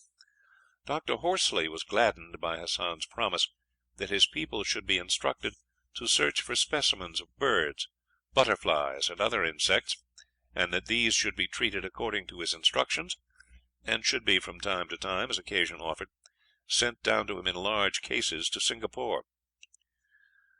To the two midshipmen the chief gave krises of the finest temper. "I have no presents to give you worthy of your acceptance," he said, "but you know that I shall never forget you, and always regard you as brothers. I intend to send 12 of my young men down to Penang, there to live for 3 years and learn useful trades from your people. The doctor has advised me also to send Bahi, and has promised to find a comfortable home for her, where she will learn to read and write your language, and many other useful things. It is hard to part with her, but it is for her good and that of her people. If you will write to me sometimes, she will read the letters to me, and write letters to you in return, so that, though we are away from each other, we may know that neither of us has forgotten the other." Bahi and 12 young Malays were taken to Penang in the Serpent, where the doctor found a comfortable home for her with some friends of his, to whom payment for her board and schooling was to be paid by Hassan in blocks of tin, which he would obtain from boats coming down from the hills, in exchange for other articles of trade. The Malays were placed with men of their own race belonging to the protected states, and settled as carpenters, smiths, and other tradesmen in Penang. 3 years later they and Bahi were all taken back in the Serpent to their home. The river was acquiring considerable importance from the great increase of trade. They found Hassan's town far more extensive and flourishing than it had been in the time of his predecessor. The forest had been cleared for a considerable distance round it. The former inhabitants had returned. Tobacco, sugar cane, cotton, pepper, and other crops whose products were useful for trade purposes were largely cultivated, while orchards of fruit trees had been extensively planted. Hassan reported that tribal wars had almost ceased, and that disputes were in almost all cases brought for his arbitration. Owing to the abolition of all oppressive tolls, trade from the interior had very largely increased, a great deal of tin, together with spices and other products, now finding their way down by the river. Hassan was delighted with the progress Bahi had made, and ordered that 3 or 4 boys should at once be placed for instruction under each of the men who had learned trades at Penang. There was much regret on both sides when the Serpent again started down the river, for it was known that she would not return, as in a few months she would be sent to a Chinese station, and from there would go direct to England. The composition of her crew was already somewhat changed. Lieutenant Ferguson had received his promotion for the fight with the prahus, and had been appointed to the command of a gunboat, whose captain had been invalided home. Lieutenant Hopkins was now the Serpent's first lieutenant, and Morrison was second. Harry Parkhurst was third lieutenant, Dick Balderson, to the regret of both, having left the ship on his promotion, and having been transferred as third lieutenant to Captain Ferguson's craft. Both have since kept up a correspondence with Bahi, who has married a neighbouring chief, and who tells them that the river is prospering greatly, and that, although he assumes no authority, her father is everywhere regarded as the paramount chief of the district. From time to time each receives chests filled with spices, silks, and other Malay products, and sends back in return European articles of utility to the rajah, for such is the rank that Hassan has now acquired on the river. End of chapter 11, and end of the series of chapters Among Malay Pirates, by G. A. Henty. Recording by Mike Harris.